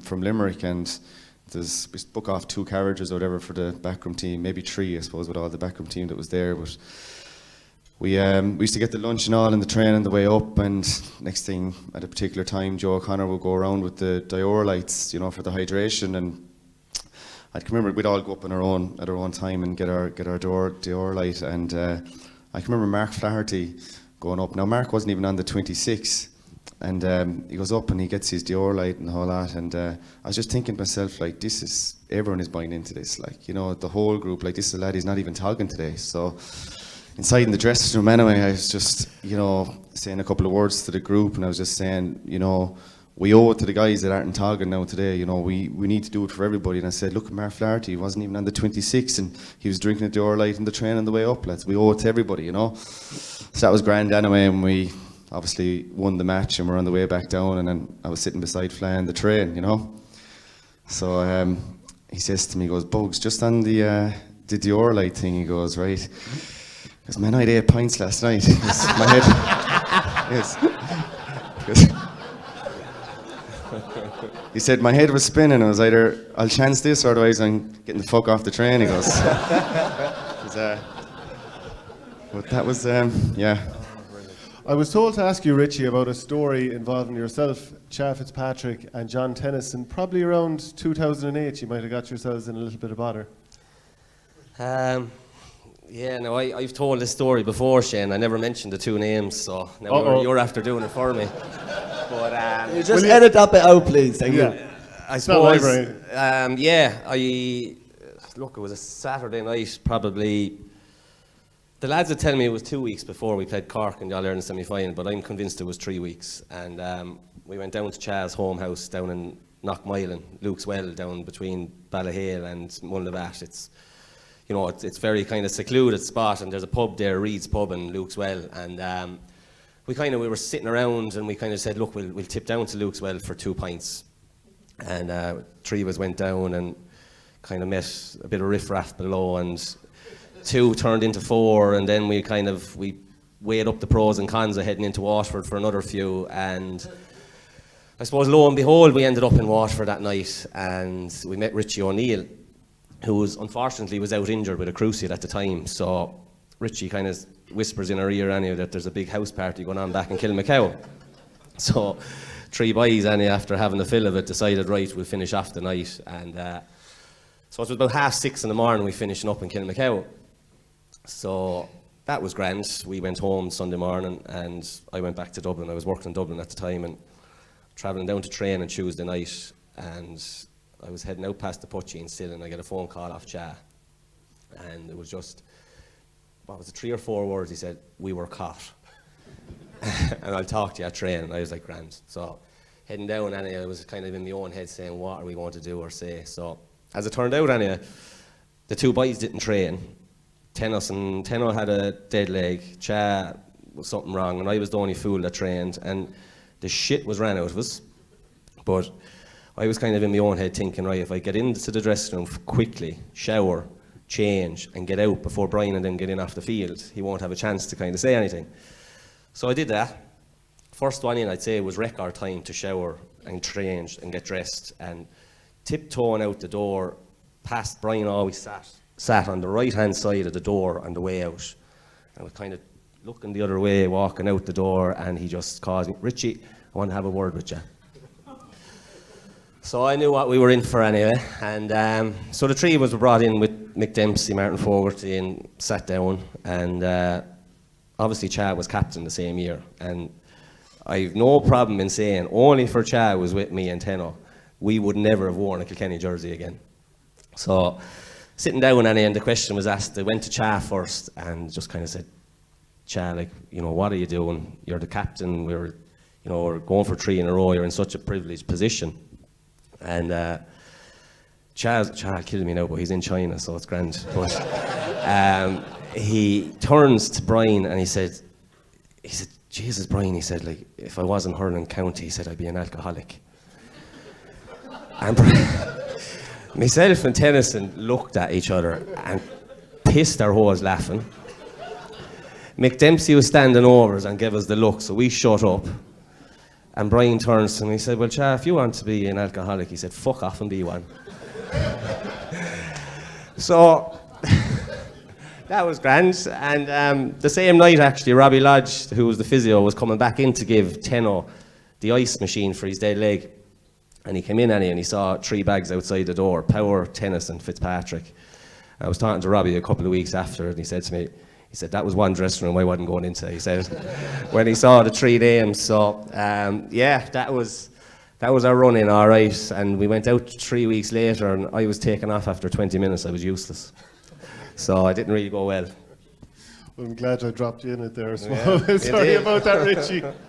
But anyway, you didn't say their names first, I said it, so you're off the hook there. Brendan, would you have ever dirtied the bib?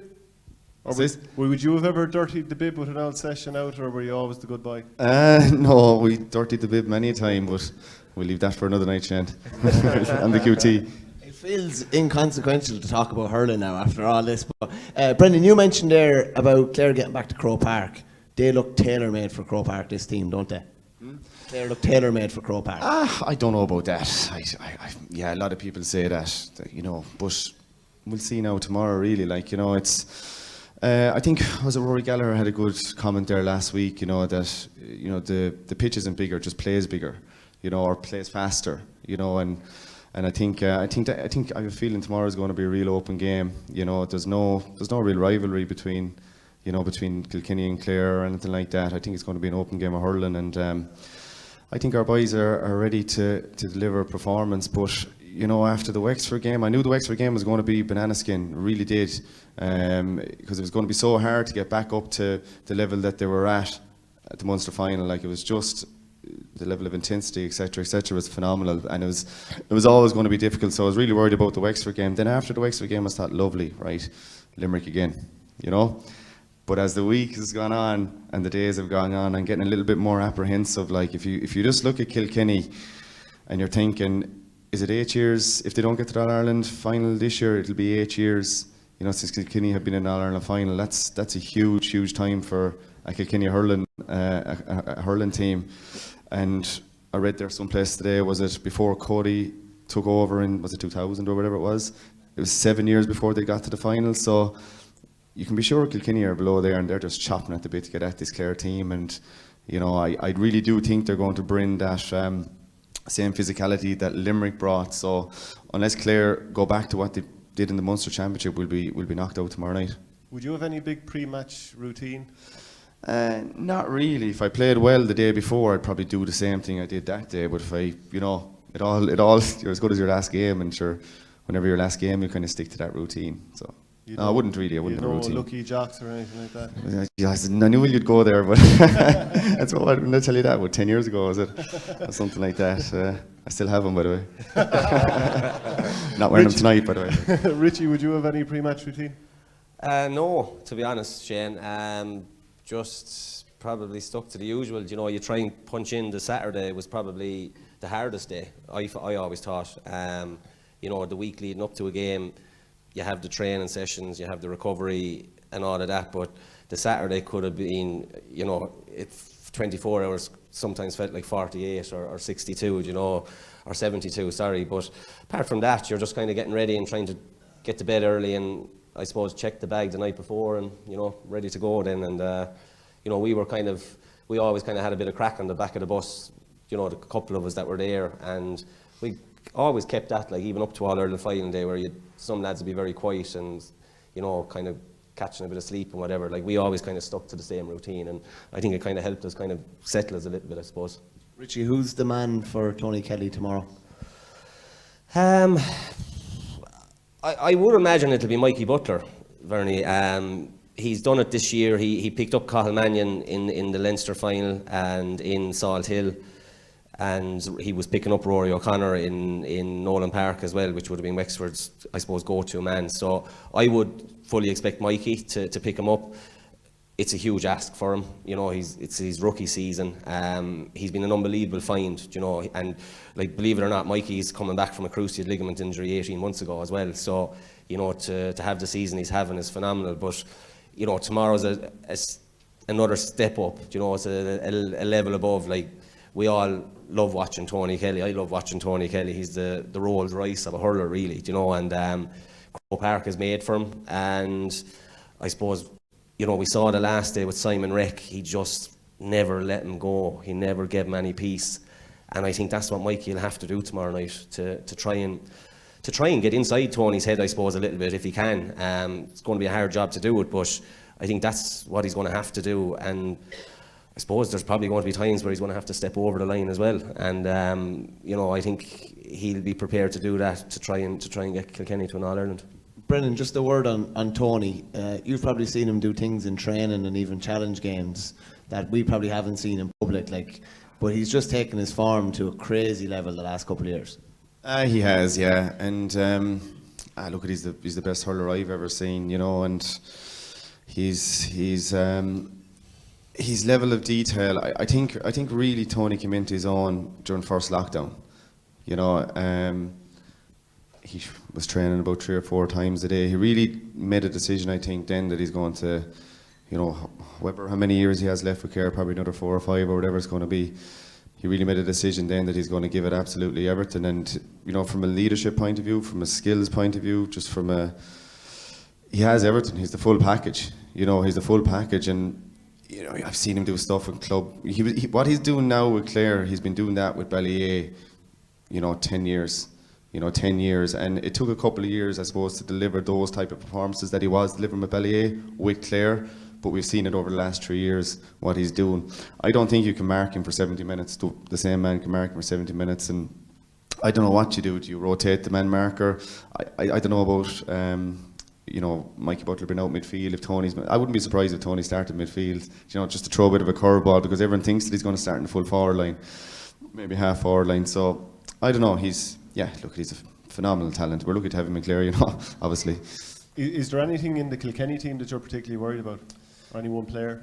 Well, you have to look at Clare's frailties the last day, and we can see the 3 goals, and there seemed to be a little bit of danger in around the full back line. So you can be sure Kilkenny are going to target, you know, good, long, direct ball. You know, probably put in the likes of TJ Reid, maybe put in Walter if he starts, and if you've Owen Cody inside there, you've 3 series players that can cause a bit of damage. I think a lot of it will be down to the midfield. You know, Ryan Taylor is a huge player for Clare, and Cathal Malone equally. And then you look at Kilkenny, you have Conor Fogarty, and you have Adrian Mullen there as well. So, like, I think there could be the real winning and the losing of this game. You know, Wexford seemed to have the shackles on Ryan, but Ryan finished really, really strong the last day. You know, if Conor Fogarty is going to be midfield, I'd imagine he'll probably pick up Ryan the next day. That could have a huge bearing in this game. So, look, you're playing Kilkenny. There's going to be a scoring threat from all over the field when you're playing Kilkenny. So you have to worry, I suppose, in every position, really. Are you in any way worried about Clare's temperament? And I know it's just one game only, but the Limerick game, it did go a little bit over the top a couple of times. It did a couple of times, yeah, but it's been well highlighted. So, you know, it's out there now, you know, and you guys are talking about it non-stop, like, you know. Hold on a second now. We weren't on the Sunday game panel. I'm bringing it up now, in fairness. Yeah, fair point. And to be fair, point. I said there weren't red cards. And I said lowering the blade wasn't a red card. Yeah, so. that's true. But you always see is the further you get along in the championship, the more the game's allowed to flow as well, you know, when you get to the final or semi-final, final stage. So, yeah, look, lads are going to have to be careful. That's just the way it is. Do you think, Richie, that for Kilkenny, this is better off being a sort of a dogfight, dragging them down into the trenches, or being an open, free-scoring game? I think a bit of both, Shane, to be honest. You know, I think the first 10 and 15 minutes of this game is going to be crucial, because I think whoever can kind of get a stranglehold of the game in the first 10 or 15 can then start to impose their game plan, you know. And I think the one thing you'll always get with Kilkenny is work rate and you know, physicality, and similar to Clare. So that's going to be, I'm really looking forward to that aspect of it. Drag it into a dogfight. We saw Clare against Limerick in the Munster final. That was a dogfight. That was a dogfight the other end of the field, when the ball was up the other end of the field. So Clare won't mind that element of it. So I think, look, as Brendan said, I think it'll be an open game, and it'll come down to, I suppose, who clicks on the day. And like, my one fear for Kilkenny is our forwards haven't clicked this year. And you look at the Leinster final, we 12 points from frees, 2 from our wing back Paddy Deegan, and 4 from Adrian Mullen in the middle of the field. So, you know, our other 5 forwards need to come to the party tomorrow night, and I think they will. I was expecting a big performance out of them in the Leinster final. We didn't get it, and I just think the 4 weeks off will have given them time to just fine-tune things. Isn't it great to be going into an All-Ireland semi-final weekend and not talking about Tipperary? Just came to my head there. There's no need for that. It's so refreshing. We have the minors coming. What happened in Tipperary this year? Oh, jeez. I put you on the spot. This is... Yeah, we got found out, did we? Look, I think anyone who watches the show knows my thoughts on this, that I suppose a load of different things, that the young lads that probably did enough 2018 and 2019 and under 20 and 21 weren't probably brought through enough. Then a load of people retired en masse, which you can't blame any of them. Great serving for a long, long time. And then probably not playing the most modern style. Not really sure what Tipperary were trying to do this year. I was at the start. I thought they were trying to do a new thing, running it through the lines, shorter play, maybe deliver it inside. And at the end of the year, I was like, this seems to have been abandoned. So I wasn't sure what they were doing. Plus a shed load of injuries. So I think anything that could go wrong did go wrong for Tipperary this year. And the worst part is it's hard to see it getting much better next year. That is music to everybody's ears. You know, when Offaly are down, everybody wants Offaly to be back. When Clare are down, everyone wants Clare to be back. When Tipper are down, keep them down as long as they possibly can. Verney, my parents are here. Don't be doing this to me in front of them. But just back to the game, Brendan. Is this a one-score game tomorrow? I do, yeah, I think so. I think it's going to be really, really tight. There's going to be nothing between the teams. Like, there's going to be nothing between the teams. It is really, really hard to call. I just think that if I keep thinking back to the Limerick Kilkenny semi-final when Kilkenny blitzed Limerick. You know, when they brought that, and it was kind of unexpected. Everyone was thinking Limerick to come out, Limerick were going to come out, Limerick were going to blitz Kilkenny. It didn't happen. And I just think Kilkenny are there and they're thinking, this is a Clare team. You know, Cody has never beaten kind of this group of players in championship, the Tony Kelly era, you know, and you can be sure he's licking his lips down there at this opportunity to, you know, to squash Clare, you know, and send them back to where they belong, kind of thing, you know. But if we play like we have in the Munster Championship, I think we'll win. If we play like we did against Wexford, we won't. So it depends what Clare team turn up. Just a brief aside there. When you won the All-Ireland in 2013, it was almost like you'd kind of recreated hurling. That was the way the Kilkenny boys talked. They invented hurling. Reinvented the so wheel. he said anyway. But like in Jackie's book, like Tommy came up to him one night. Tommy Walsh came up to him and was like, you know, I'll mark Kelly, you'll mark Podge or whatever. And they never got a crack at G. I presume you would have loved a crack at them though. It's hugely frustrating. Like, I'd have loved to have got a crack at this man, you know, after living in for a year now. Probably would have crossed paths. He played and, you know, you probably would have been wing forward at one stage, but no, it's a huge regret, like, you know, to go from such a high, being in an Ireland final and thankfully winning it, to never getting back to Croke Park. Like, it's just a huge regret, and you know, we can have every excuse under the sun, but at the end of the day, we just weren't good enough, you know. And these boys in the Tipperary came the year after, and they're just better than us. That's it. Can I ask you a question, Brendan, about obviously Shane O'Donnell coming in as a young lad that year and scoring the hat-trick. You've got some great young talent with this Clare team at the moment. Like, Aidan McCarthy's a little bit older, but he might be back in contention. Shane Meehan, Mark Rogers, Patrick Crotty. There's I'm probably even forgetting somebody. There's a lot of brilliant talent, and they could be sprung in this game or if you get through to the final. Yeah, I think in Clare always produce hurlers, you know, and it just depends how they're looked after, really, you know. And he has a real good group there of, you know, 25, 30 players that he can look over his shoulder and he can call on any 5 substitutes, and it made the difference the other day. You know, Aaron Shanner he wasn't even on the match day squad in the Munster final.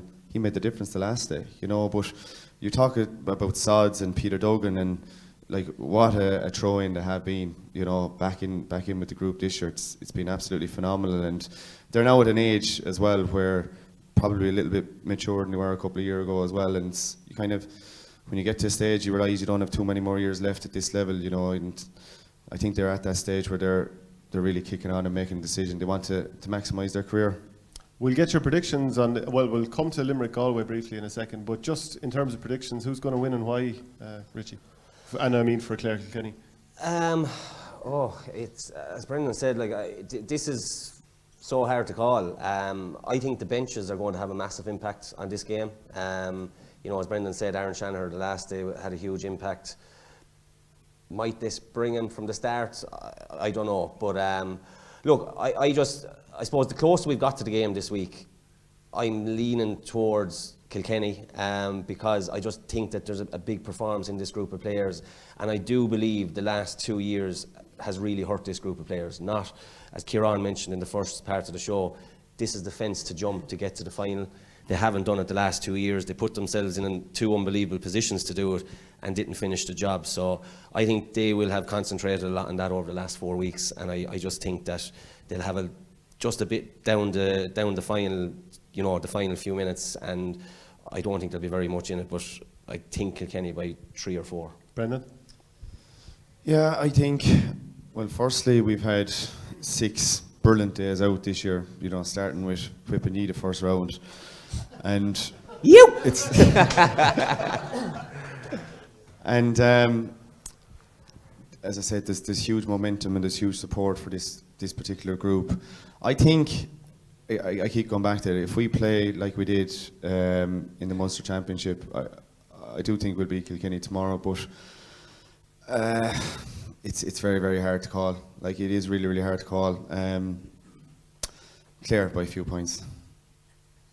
Have we a team? I'm looking to see if the team has been named. Doesn't look to be just yet. yet. I think we have a Although Limerick team the Limerick team is in, lads, and there's a picture of Ciaran Lynch, so we'll be asking Ciaran Carey about that shortly. The webpage refuses to load, so this is a bit embarrassing. Let's see. Ciaran Lynch is a sub. Not good enough, Ciaran. He definitely is. Actually, who's the best player in the game, do you think, at the moment? Is it between Ciaran Lynch and Tony Kelly, Richie? Yeah, it has to be. And at the peaks of their power, they're just a joy to watch. And even though, if Tony puts on a show tomorrow night and beat Kilkenny, you're going to be disappointed, but you can't but admire what he's done. And, just going back to the Munster final, what he done with that line ball was just, in my eyes, the thing to do there was to try and make a play and to work a score. Now, maybe the referee told him it was the last puck, I don't know, but to have the balls to do what he done, it typifies the kind of player that he is. So, love watching him. Keane the same. Keane is just a magician with a hurl in his hand, and I won't say wouldn't it be fitting to see the two of them come up against each other in a final. I hope it doesn't happen, but it could. But you couldn't go into another final. You've lost the last 2 finals by a combined 23 points. What would you do with Kilkenny in another final? Sure, only for Richie Hogan was sent off, Shane. I don't think that would have been the case now. I don't think it would have been the case, and you know that as well as I do. But no, look, listen, they want to get back to a final, and the thing about it is, if it is Limerick in the final and it was Kilkenny, there's something about the Kilkenny jersey that will put the frighteners into teams, and I don't know what it is, but it is there. And I suppose 2019 Kilkenny did catch Limerick. Did they catch him cold? I don't know, but we were hanging on by our fingernails in the end. But look, I'd love to see this group of players get to a final, because they've put in unbelievable work over the last 3 years, and they've just come up a little bit short. And how will Limerick Galway go, do you reckon, Brendan? I think that one is a lot more straightforward. I think Limerick will win comfortably. I think, I just think Limerick are coming, with the likes of Keane coming back into the fray now, and Casey coming back into the fray. The timing is just perfect, from a Limerick point of view. Galway have been hit and miss all season. I think Limerick comfortably by 7 or 8 points plus. Just on Galway, Richie, you've obviously played with Henry for years. He's not going to look at this as a free shot. That will not be in his mentality. He's a winner's mentality. Is there any sense of an ambush like the Kilkenny when they played Limerick in 2019? There's no expectation really from Galway. Well, I think that's the ambush in itself. That there is no expectations, and obviously Cyril will probably know more, up next. But it is a free shot. Henry won't prepare like it's a free shot, but for those Galway players, the last 2 weeks in training has to have been, getting over Cork in the manner that they did. They have to kind of realise that there's a big performance in this team, and there is a big performance in them. Will it come on Sunday? Obviously, everyone hopes so, and they give us a cracking game, but it remains to be seen. And I just think they're lacking 1 or 2 leaders all over the field, and Limerick have them everywhere, and I think that's what will tell in the end. Okay, is that it for part 2 of the show? Yeah, I just think it's everyone's looking forward to this. That's the game of the weekend. Wouldn't be surprised if it went extra time, potentially penalties. Hopefully not, but wouldn't be a bit surprised. But lads, thanks a million for joining us, Brendan Bugler and Richie Power. Yeah, give them a round of applause there. We're going to have another short interlude now. And just a reminder once more, we couldn't bring this show to you without our 3 great sponsors: Glenisk, the delicious Irish organic yogurt made in the heart of County Offaly, proud sponsors of the Offaly Miners heading into this Sunday's All-Ireland final. And we'll have a good old-fashioned raffle at half-time as well here. The top prize is a ticket for 2 days at the JP McManus Pro-Am, and we have a lovely Orga Retro jersey from David on offer as well. Orga Retro, obviously a great sponsor of the show, but it's one strip of tickets for €2, 3 for a £5. Yeah, absolutely. And as part of our live show, we've teamed up with ClubSpot to give you a chance to win a year's subscription worth €1,500. Give your club your very own mobile app. Check out the OurGame Twitter page for details, or go to the video description on either Facebook or YouTube. We'll be back in part 3 with Cyril Farrell and Ciaran Carey.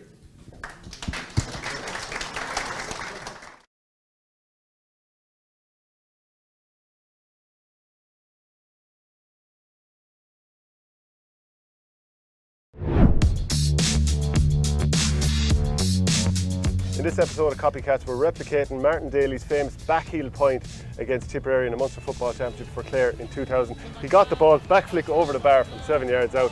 Absolute magic. 5 attempts each.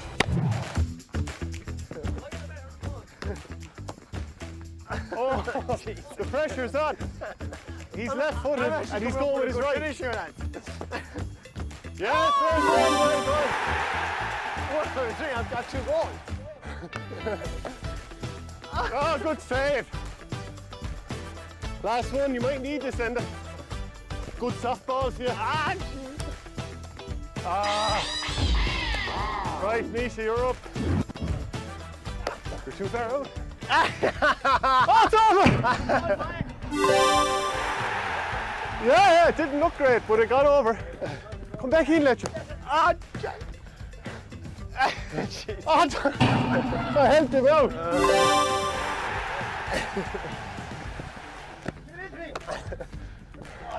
Jesus.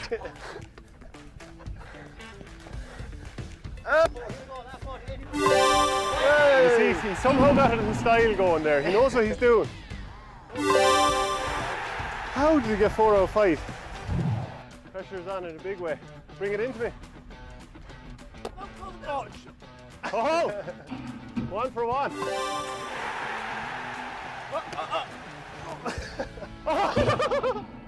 Making genuine attempts to save it too.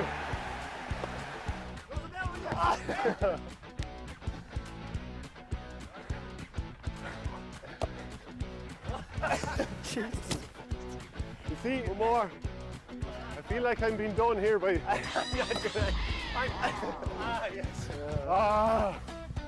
There we go. Then they come on in and we take our baiting. I'm like Jimmy Barry Murphy, I can do it all. 4 out of 5 by 80% is not bad. 2 for me. I think 2 for me. And what you get? 1. Yeah. Come on, tap! What do you remember of your first time ever being at Croke Park? My first All Ireland was in 2005, Kerry versus Tyrone, and Tyrone won. I can remember there was these Gooch face masks being sold outside the pitch. That I think myself and my mother were wearing them. That's what I can remember. Who's your favourite player of all time? Yeah, probably. Look, when I was growing up, Kerry were obviously in the All Ireland every year for 9 or 10 years in a row. So the Gooches, Declan O'Sullivan's, obviously I kind of your Morris Fitz and Derek and Ada type players when I came on the scene first. But yeah, I suppose Gooch if I had to pick one. Yeah. What's your proudest day playing GA? Maybe. Yeah, hard to know. I suppose maybe like your debuts and stuff like that. I made probably my senior debut for Kerry in Fitzgerald Stadium against Donegal in the league. Probably the one. Just maybe the years of probably hard work just coming to fruition was nice. Who's been the biggest influence in your career? I suppose my parents. I suppose they'd have to be maybe, and then kind of we've had a few I suppose mentors in Fossa, the likes of Willie Buckley and people like that who have been with us kind of all through our careers. But yeah, my parents would be massive football people, so again they were going to Kerry games long before we came on the scene, so probably them. Yeah. What's your favourite stadium? My favourite stadium is probably here in Croke Park, or probably here or Fitzgerald Stadium maybe. Nice open grounds for forwards. Yeah. What's the biggest disappointment to your career? The You're talking probably maybe last year's game against Tyrone. I suppose we felt we were in a great position. Not being able to get over the line was probably the one. Actually, what was that like, having to go off injured and watch the rest of it from the sideline?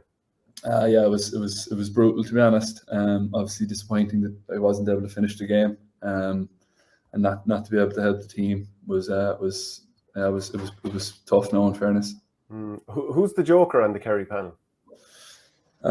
We've a few of them. Maybe you're probably talking maybe Darren Moynihan or Jack Savage. They also have plenty to say. So, who's the best trainer?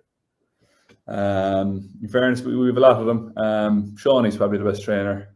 Shawnee Shea, I think he sets the standard every night we go out. Yeah. How long are you playing together? Like, as in, what would have been, like, what age would you first play together? So it would have been my first year minor in 2016. Was Shawnee? We'll say Shawnee's second year. He was the captain that year. So I was 17 that year. So we wouldn't have played it all together up to that. But since then, I suppose every year then. Okay. Who'd be the best dressed in the Kerry dressing room? You know what's coming after it, the worst. The best dressed. Maybe we give it to Joe O'Connor. I think he's getting a lot of his gear off his brother. Brother does a bit of modelling, so I think he's getting a few hand-me-downs there. And who's the worst? I give it to Stefan Acumber, since he's come home from Australia. He's rocking a lot of sandals and things like that, but not sure if he's realising we don't have the climate for it. Who loves the media attention, do you reckon? Jesus, I don't know. Is there any GA player that loves media attention? I don't know if there's anyone. Who thinks that the women loves them? Or fancies themselves? Get someone in trouble here. Yeah, we go with Joe O'Connor again there, I think. And well, if his brother's a model, he probably can't be too bad himself. What player from another sport do you admire? We go with. There's a lot of them. We go with maybe like a Ronnie O'Sullivan type character, just kind of flamboyant, nice, easy to watch. And he's a bit of a character. Well, he's definitely a bit of a character off the table. Yeah. I tell you, if you're ever interested in reading a great article about him, check the New Yorker. It's just this 25-minute long type article. It's brilliant to read. But they talk about how he's like a savant. He doesn't really understand himself how he's figuring out all the angles. It's not like he's measuring it. He just sort of understands it. It's brilliant stuff. What manager from another sport do you admire? Oh, I have to give it to the big Aussie Postecoglou, the Celtic manager at the moment. In fairness to him, he took a lot of criticism when he came in. No one knew what to make of him, but the job he's done has been off the charts, and he gives a good interview as well, in fairness to him. Yeah, he definitely does. They were seriously doubting him at the start, weren't they? Yeah, massively. No, probably rightly so. Like, they had, maybe he hadn't done a whole pile, but in fairness, he's been class. Yeah, and what's the most unusual job you've ever had? Most unusual job.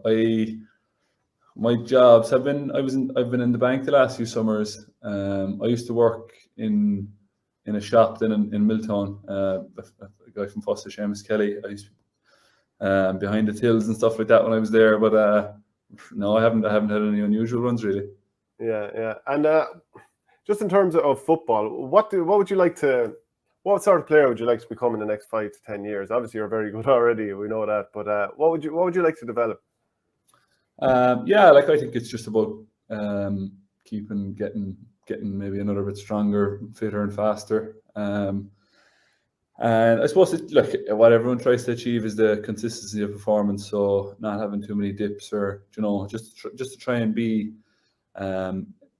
consistent, and to try and be someone that can kind of maybe reliable every day you go out. Which I saw your brother, an interview that you did together before. He said that becoming a dad, that you were a mature sort of guy. Anyway, is there anything about becoming a dad that you didn't expect in terms of like how your life would change? Not a whole pile, I suppose. I obviously expected it to be a big change. I probably didn't realize I'd enjoy it so much. There's massive fun attached to it. Even Ogie getting different jerseys from teams that I support or teams that Paddy supports, or just seeing them in the jerseys when the games are on and stuff. It's hilarious, in fairness. Yeah. Was it a real shock to the system even at the start? I suppose the late nights or whatever. Yeah, it was. We were actually lucky. Like we didn't really have that many late nights. He's a good sleeper, so we've been very lucky in fairness with him. Yeah. Look, well, that's brilliant stuff. Really appreciate chatting to you, David, and best of luck with the year ahead. Okay, thanks very much, Jan. Cheers.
Okay, we're delighted to be back for part 3 of our live OurGame show here at Dooley's Hotel in Birr tonight. We're joined now by Ciaran Carey and by Galway man Cyril Farrell. We're going to get into it with them in a minute, but just to once again thank our sponsors, Glenisk, OurGameSupporters.com and ClubSpot. They made this night happen, so delighted to have them on board for this show. We're also going to have a raffle coming up at the very end of the show as well. A 2-day pass to the JP McManus Pro-Am. Tiger Woods and co will be playing there, and we've got an OurGameSupporters.com jersey. Also, just a reminder that as part of the live show, we've teamed up with ClubSpot to give you a chance to win a year's subscription worth €1,500, giving your club your very own mobile app. So check out the video description on Facebook and YouTube, or on Twitter. We tweeted it out there in the last while, so have a look there. Cyril, you're in Offaly here. You have a storied history with Offaly. What sort of memories come back as you come in here to Birr? Well, I always felt that I had a very important part in promoting the hurling in Offaly, because we always got beaten by them. I know. We became kind of I suppose Offaly and Galway would be kind of outposts of hurling. You had Kilkenny and Wexford in Leinster, and in Munster you had Tip. In my time you had Tip, Galway, and you know, our Tip in Cork and Limerick. They were the top teams. We were in Munster for a good while. I think we won one game. I think we beat Clare 1 year. But I always felt that Offaly never got the credit that they deserved. Coming from a small divide in the sense you have half hurling and half football in a small county, they did powerful things for hurling. Now we were unlucky in the sense that we lost them, and you had a good Galway man that hand passed or threw a ball into the net, and it was in 1980 or 81, whatever it was. But the people that you play against, that I fight against, turn out to be your best friends. I'll never forget one day we were playing Offaly. Jack Kelly rang me and he said, we're in a bad way for a challenge match. Now he was playing and he wanted us to come to Lusma. And previous to that, a junior Kilkenny team had beaten Offaly senior team in some, it was a Welsh Cup, whatever that was. No, it was coming up to the championship. We played Offaly with a full team in Lusma. It was a great game, right good game. Now, usually playing Offaly in a challenge game, it wouldn't be good because they'd be lacklustre, but this was a good one. I'll never forget the boys came over to him and they said, don't say this to Kilkenny. Don't say this to Kilkenny how we're playing. They were playing Kilkenny 2 weeks afterwards, and sure enough, they went out and hammered Kilkenny. You know, they always had to me, always very good hurlers. You know, played on the brink at times, and then in the mid-80s, we started again, and I became great friends with Pat Delaney. And one day we were opening the pitch above in Monastrevel. And at this stage, Pat was moving on, and he was moved up centre forward, and he wasn't too careful where he was pulling. And the Lord mercy him, Tony Keady, he'd be a lovely hurler, but he wouldn't be as tough as this lad. He wasn't going to get his hands cut, and I knew when he wasn't relishing it. So I said to Keady at half-time, I said, come on, you can take a break. And I said, I have a lad here, put him back centre back. Michael Coleman went back centre back. And Michael had left hand on top, and Delaney was pulling, and Michael was pulling, and to the name of God Almighty, it was like a county council cutting briars in the road. But anyway, we went into the local centre afterwards, and there was tea and buns, the usual thing, and there was a young lad playing wing back, a first cousin of Sylvie Nance. And he said to Sylvie, we travelled by car, he said, Sylvie, Jesus, said Sylvie, that was very tough. And Sylvie looked at him, look, he said, Michael was his name, Michael Helbert. He said, Michael, he said, when you're playing Offaly, he said, they'll give you the tea and the buns, he said, but remember this, he said, you'll pay for your tea and buns on the pitch. So that was Sylvie. And I'll never forget Pat Carroll, the Lord mercy. Now, himself and Sylvie had fierce duels, fought, kicked, did everything. But at the end of the day, I remember coming to the funeral and Sylvie was saying, good God Almighty, he said, isn't it unreal? He said, the man that spat with me is gone. He said, that could be me. I said, yeah, it could be you. You have to realise life is very short and you kick on while you can. They were the memories that came out of Offaly. And I remember Podge Mulhare. He was a wise old owl. Mulhare was cuter than a lot of people thought. Mulhare said to me, what's Bond like? God, I said, he's up the road, he's only teaching me. I said, he's good. I said, it'll be like a ground hurling. So he brought him into Birr. The first evening, see, Michael wouldn't know the Offaly lads at this stage, and I don't know what the Offaly lads know Michael either. But the first evening in anyway, he says to Michael, no, he said, Michael, you do the bit of hurling, he said, and I'll do the bollocking. Because he says, they won't take it from an outsider.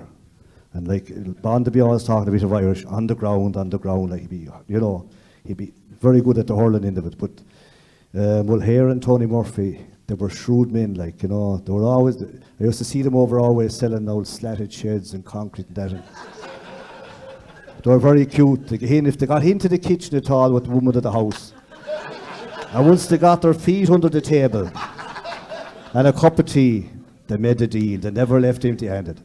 And sure, we made millionaires out of them over. I didn't realise, so you probably played a part in Michael Bond coming in with Offaly in '98, did you? Well, unofficially, yeah. Yeah, he was up the road from me, like, but he didn't know that. But the boys be checking out, like, anytime we'll hear past my house or Murphy, especially we'll hear, he'd pull in, parked all, you could have an old van or a Merc, didn't matter, come in, he'd have a cup of tea and eat all the biscuits he'd have in the house and be gone again. That'd be Mulher.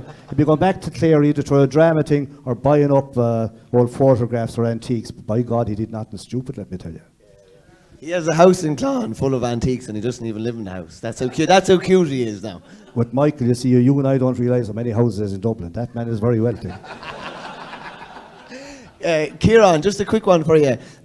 What's it like to be living in Limerick at the moment in this golden era? You know, they've won 3 of the last 4 All-Irelands, going for 4 and 5. It must be, for a county that was starved of for so long, it must be unbelievable. Yeah, surreal at times, really, because it's new to all of us. And, you know, I suppose one has to be very grateful. Long enough we were watching other teams dominate. And I suppose the present crop, I think they're acutely aware they have to be extremely ruthless now, save hay while the sun shines. And I think they're acutely aware of that. And, you know, I think they'll follow through with that as well. I believe they're only halfway through the mission. You know, Brendan said there a while ago, they're maturing now. A lot of them, I'd say, are probably just hitting their prime. So there's another good 7 years left in this outfit, I'd say. Oh, good God.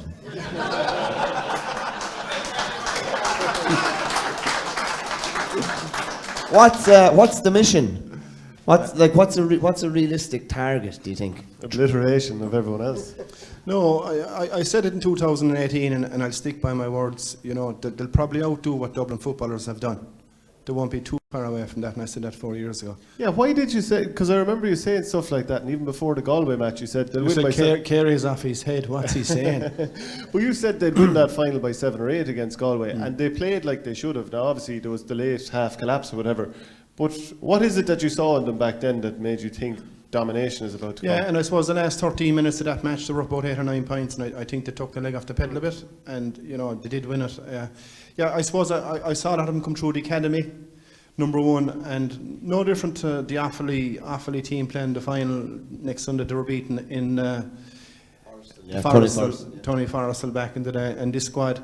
Yeah, they're together since 15, 16, 17, and the whole kind of jigsaw was kind of falling into place with the 21s, Paul Kinnerk coming on the scene, Joe O'Connor coming on the scene, John Kiley coming on the scene, and I could just see there was something special going to happen, and thankfully, presently, they're reaping the rewards for that at the moment. Are you somewhat worried, Cyril, about how this match is going to go on Sunday? Sure, the way people are talking, there's no point in going up. But like, have you considered telling them to not go? Well, we have, but like, we're still going, like, you know. No, look, there's no doubt about it. We were very flat in the Leinster final, and Kilkenny won. They were flat as well. There's no doubt about it. We should have been beaten by Cork. It was the first time I ever saw Cork trying 3 different free takers in the first half and missed a lot of scores. Missed goals, missed everything that was theirs for the taking. Most unlike Cork. But we're still there, and like, we'll be hoping for a good day. But like, people say to me, we have nothing to lose. That's easy to say. But if I was over the Galway team, or Ciaran and the boys here, or you were playing, you have an All-Ireland semi-final to lose, or to win. That's the way they'll go out. They believe there's a big game in them. Now, I know Gareth McInerney is slightly injured from the last day, and they're probably going to pick him. I have a feeling he won't be playing. They haven't picked, but I think Joe Cooney will be centre back. Brian Kilcannon will be on, probably wing forward. What they did the last time. They leave the likes of Jason Flynn and Johnny Cohen probably off to bring them on as kind of as impact subs if they're able. Now look, if Limerick play up to their form and we play up to ours, Limerick are still going to win. They are the best. It's theirs to lose in a sense. But we'd be hoping we'd have a right good game, and hopefully these guys have a little off game. Now it's hard to see it because they're strong in every. They are strong in every sector. Like, if they might pick Keane Lynch or maybe not, if the field's so strong that probably the field don't have to play him. Whereas we don't feel that strong. We feel we're probably going to have to chance a half-fit McInerney. That's the difference in the camp. Peter Casey is flying again. But they look to have all the answers. And only for Kilkenny catching them in that semi-final, they'll be going for 3 in a row as it is, so they have a powerful incentive, and as Ciaran says, they see themselves driving forward. I know a lot of these as from college, go through all the different colleges, and so Bugsy was there as well. They've come, like Sir Jimmer Burns and these fellas, they've improved through the years. Their hurling early on was raw, but now it's finalised. And go back to Paul Kinnerk. I met Paul Kinnerk first with Davy Fitz. Met him in his first meeting in Gort. We had 3, chicken sandwiches, and Fitzy took out, Bugsy took out this big folder and all the game plans. Paul Kinnerk joined them on the senior set up, and they go on to win. Tell you a good story about Bugler, and he doesn't know it himself. We were playing UL one day, and Bugler was wing back, and as you know, he's fairly forceful and at times can take a lad over if he had to, He was tough enough, and the next thing Fitzy was taking over the team, and he would say, I said, you have to bring Bugler back on the panel. He said, you only love the Whitegate lads, they're only up the road from you, you love them. I said, you have to bring him back, he's tough, he's good in the air, he'll be forceful, and by the following September, Bugsy, I think, was a half an All-Star, a full All-Star. He knew he had to have him, didn't want to admit it. But the boys that Limerick have, most of them have hurled for Gibbon hurling. And it's a great ground in the sense that it's above the under 20, or even under 21. It's not as high as senior, but by God, it's a great grounder for fellas. They get to know what the other fellas are doing. They get to know how to mind themselves, what they have to eat, and it's completely different to our time. I suppose in your time as well. The way they mind themselves now on the food. If they saw the food that we eat, they wouldn't even put on the panel. We used to eat whatever we could get. We're there. I call it jungle food. They're under drinking all liquids the whole time and eating nuts and stuff like that. So. but it seems to make them play good, so they're all right.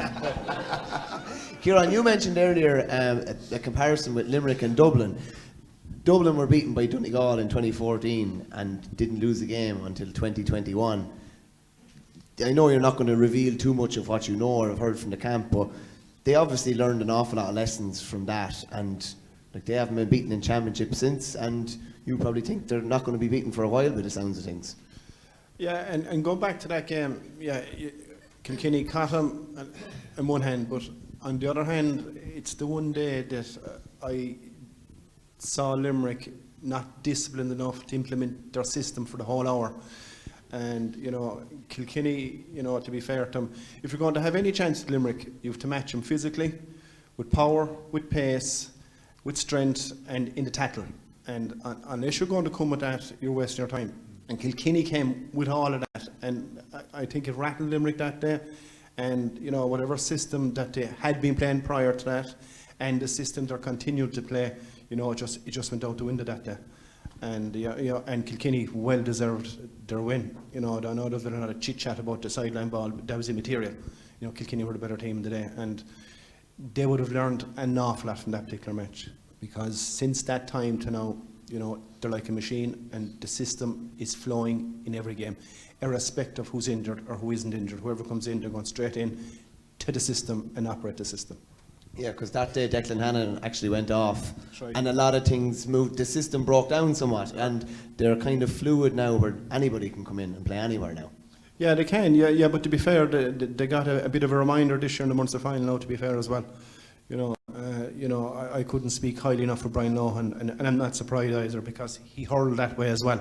He was a winner when he's playing, and he demands serious honesty and genuineness from the Clare team. And your real test of a manager really is, are you improving the players?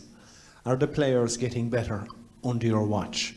And if that is the case, then usually the scoreboard then looks after itself. Cyril, Limerick's games this year, it seems to me that they're all brilliant games to watch.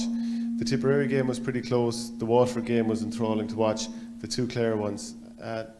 Whatever it is, other teams are massively raising their game. So there's a good chance that we'll see Galway raise their game, and that we could actually have a fairly exciting contest. Yeah, the only thing about Galway this year is we haven't been playing well, and it kind of worries me in a sense.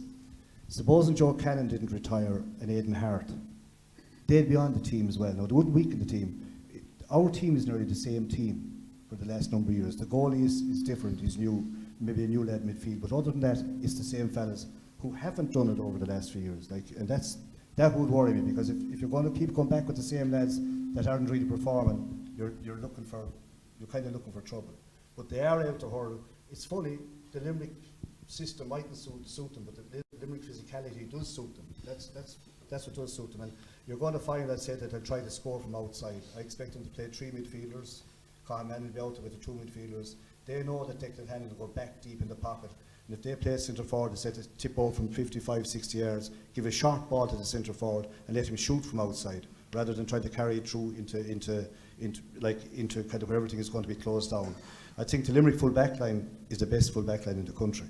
Sean Finn and these boys are playing brilliant inside. Like, they're really mopping up everything, playing very, very well.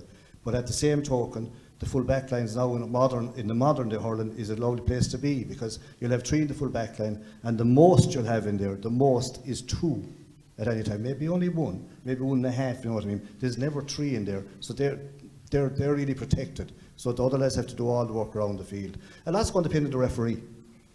I know from inside information that the referee that refereed the Limerick Clare game, probably the best game of hurling for many years, he got vilified on the Tuesday night in Athlone because he refereed it his way. He didn't referee by the rules. That's what he was told.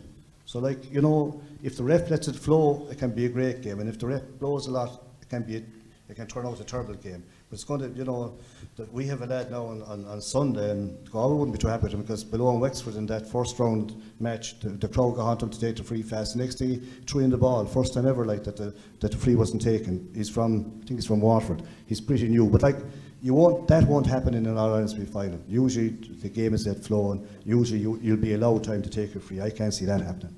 Cyril, since Galway won the All-Ireland in 2017, they've played 8 championship games in Croke Park, and they've only won 1. That's kind of a fairly damning stat. Yeah, but like, yeah, it isn't great, but like, it's great to be in Croke Park. Like, that's the big thing. Yeah, but that's what I'm saying. This team is more or less the same, and I just hope it doesn't turn out to be like Tip and Liam Sheedy. You know what I mean? Like, he won an All-Ireland, that's fair, and it's lovely, but he kind of concentrated on the bunch he had, and then when he left, like you were asking there earlier on, what happened to Tip? Like, to me this year, he had a new team, and he was trying to play a new brand of hurling. He was trying to do 2 things in the one time. Very hard for Colin Bonner to do that. He need time. But like, when you were left with all one team, and then you have to leave them go. I'll never forget 1980. I was lucky enough to win All-Ireland with Galway in 1980, but the team was old. Like, it was going on a good while. And we were beaten by Offaly in 81. And I was in Dublin teaching, coming down through Moat and in places. There used to be traffic jams all over the place. But when I came back again in the end of 84, Offaly had hammered us in Tullamore by 20 or 30 points, or in Turles. And I had to let all the lads go that won All-Stars in 1980. All the gods. Sean Silk, John Connolly, Iggy Clark, Niall McInerney. Sure, geez, I'd have been shot. But like, I felt I had to do it. Now, it was hard to do because they had won for me.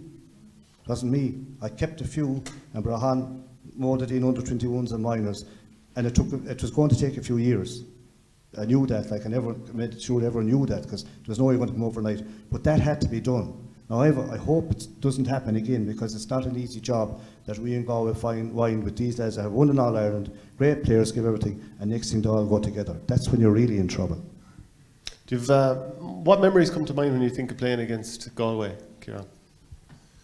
A bit like the question you asked Declan earlier on. Yeah, I suppose back then, you know, it was knockout championship, so we would have only played Galway in the league, and Kilkenny the same in the league. Although we had great results against Kilkenny in the league back in the time. And I was talking to Richie earlier on, and I said to Richie, I said, "What's Richie Power to you?"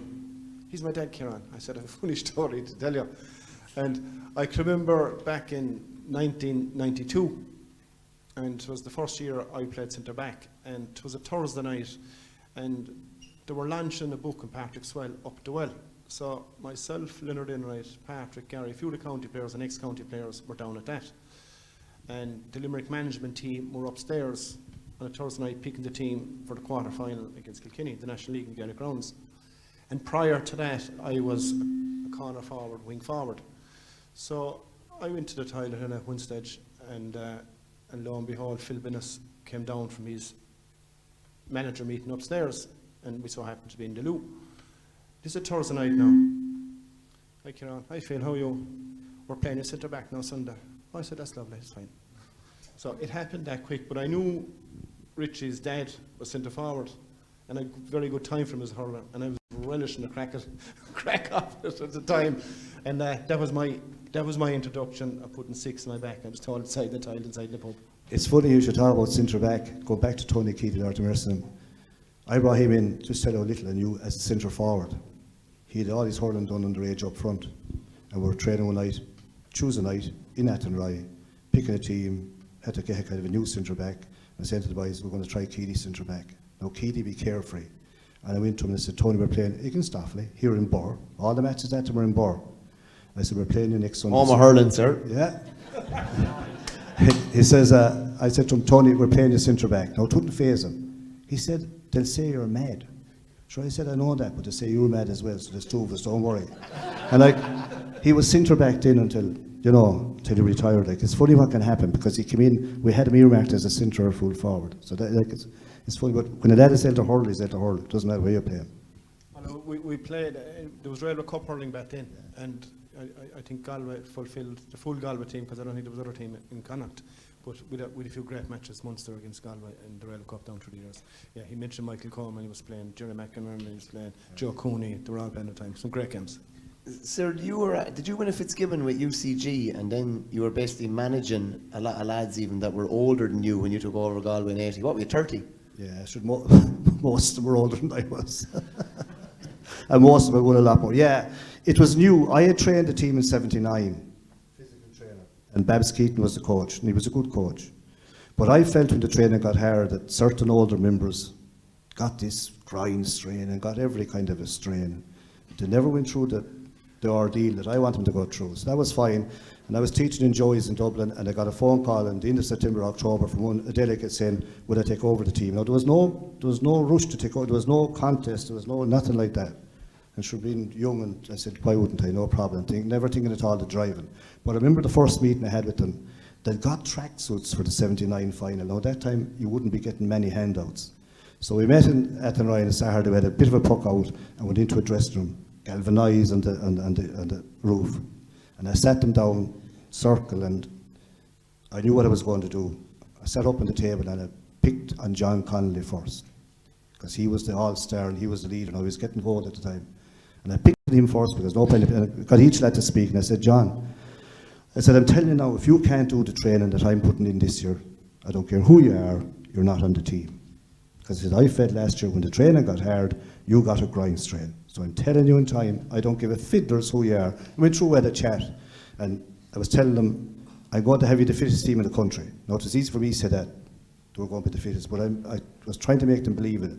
PG Malloy was the last man up. He always sat in the corner. I wasn't expecting me, came for a shot, and he caught me by the neck. He lifted me up. And he said, are you telling us that we'll win the All-Ireland? I said, I'm telling ye, if you do what you're told, we'll win the All-Ireland. He dropped me down. Now, these lads had died to win the All-Ireland. But wait till I tell you the end of the story. The summertime came and the training was pepped up. And I had a doctor called Dr. Mary McInerney. She was one of the few lady doctors at the time with the team. And sure enough, when the training got hard, Connolly got the grind strain. So I told Mary, I said, Mary, I told her to happen, and it did. He came in, got on the table. We got the biggest needle possible, filled up the syringe with water, injected him with it, let him off Thursday night, and he came in Thursday morning. He was flying it. I never told him until Christmas, because if I did, he'd kill me. True story. Ciaran, who were the characters in the dressing room with you? Who were the people who tickled your funny bone throughout those days with Limerick? Mike Hoolan. And you'll have to tell us why. I suppose, listen, we had a natural bond. I was 8, he was 9, and I can remember after losing the All-Ireland in '94, we woke up early. I woke up early the following morning, and I'd say it was about 11 o'clock, and I walked out of the Burlington Hotel, went for a little stroll, so I found a little watering hole. And 20 minutes later, Hoolan landed alongside me, nothing arranged, so that was fine. We lost at '96. I got up again at about 11 o'clock, went down to the same water hole, he was there before me. No, there's certain characters, all right, yeah, he, like, listen, you depend on him, you know, anytime you go, he's going to come to the party, and, you know, fully enough, anytime we were going out playing the opposition, he used to say that who he'd want to mark, right, and 9 times out of 10, I used to let him off, but if I felt there was a big fish, I'd say no, I'd look after him. So we had an understanding. It's funny you say about coming to the party. Someone who couldn't be here tonight is Ger. We have a letter in from Ger who wants Cyril Farrell to read out a special message to him. Shane, you might just give that to Cyril there. I might read that out.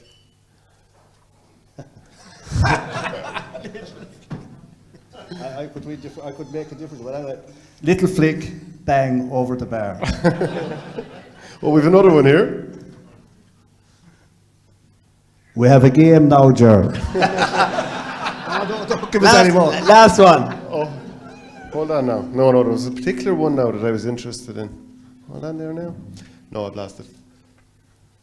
Oh, yeah. Well, the two Johnnies are paying me for this one. Bang, back of the net. Do people... Yeah, Paddy Powers, good few years ago, had a bet that in the first minute of commentary with Ger Canyon, I would say as such, all right? So a few of my friends that had been used to backing horses got on to me and they said, do you know there's a bet we can't lose on? But I said, I'd be very interested. Now, what is it? I thought it was a horse. They said, if you say as such in the first minute, you know, 7-4, lads, I said, I can't back it, we'll pile on. You know. So after about 10 seconds, Ger was going on and said, Ciaran Carey says in the back, and I said, I don't know how I couldn't. And I said, as such when he gets the ball. So Paddy Powers never came again. Do people still bring up your sayings all the time? I don't know, we should look at it. Well, I was on the Sunday game with Ger and the lads, you know, Thomas Mulcahy, these boys, you know, like, we used to have fierce crack, like. Duignan, of course, Duignan wouldn't give it fiddlers. Duignan would say, well, what do you want to fight about tonight, like, he'd say, you know. Well, I'd say, I'm going to tape you, because you're going to go for one crowd at the beginning, and then you'll switch at half time, and you know, like, but he was a great character. But I remember Duignan before he took over Clare, before Brendan's time. He invited me up to a match. They were playing the Munster final against Tip the year before. Lynn Gaynor was in charge to look at the training. So I went up, full match on, played our match, had a cup of tea afterwards.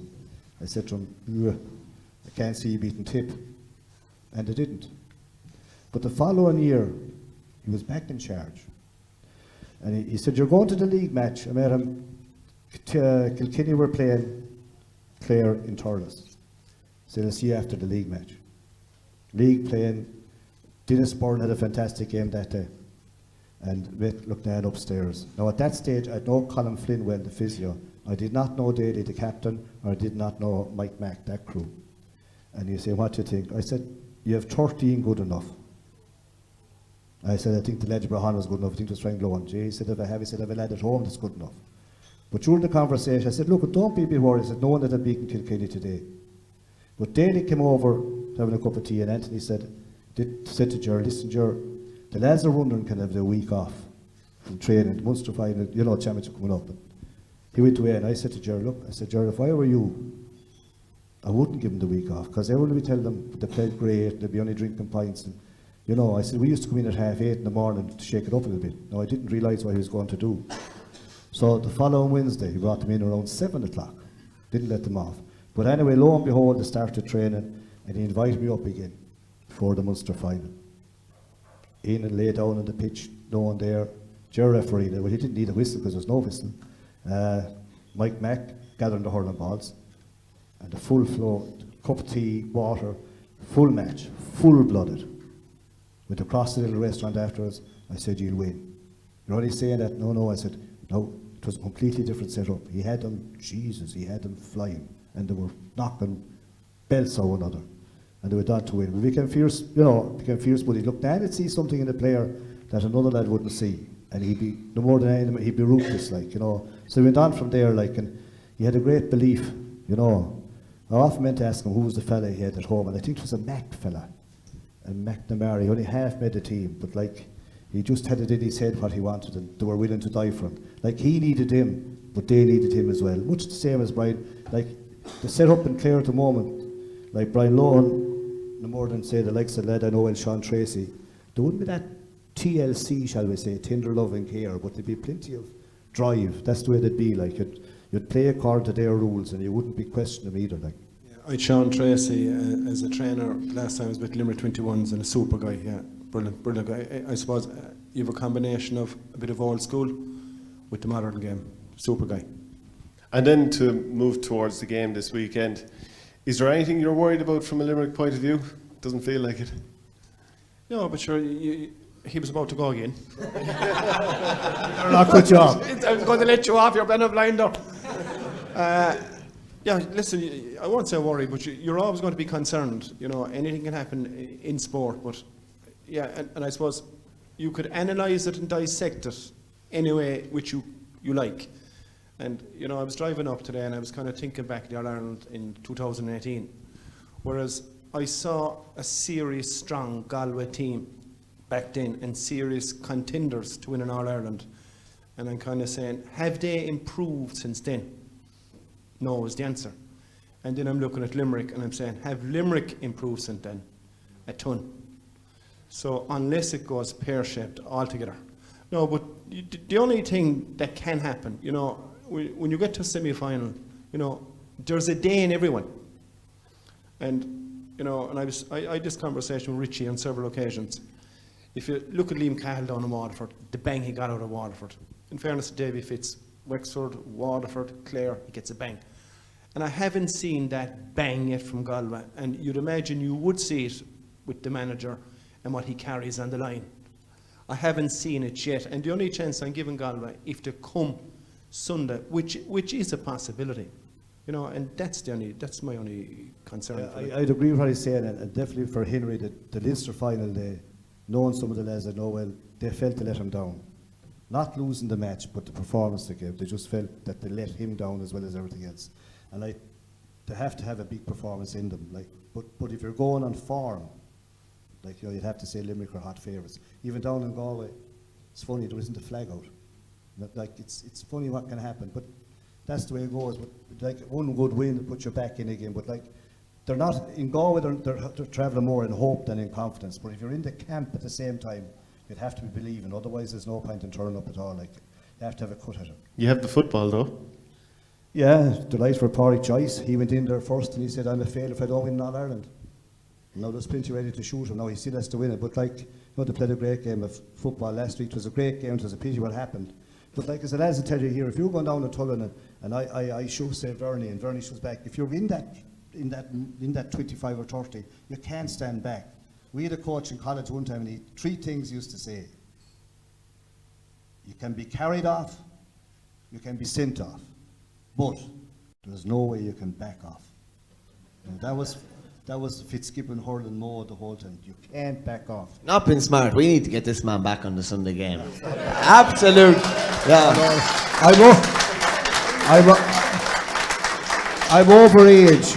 I'm overage. Did Pádraig Joyce actually say that? Huh? Pádraig Joyce said that. No, he said about All Ireland, yeah. He said, I'm not talking about, say, down the road, talking about winning. He would believe that there's hurlers, and I'd still believe the team that go out for out Sunday, I can guarantee if we went into the county, we could pick 15 that would beat them or go very near it anyway.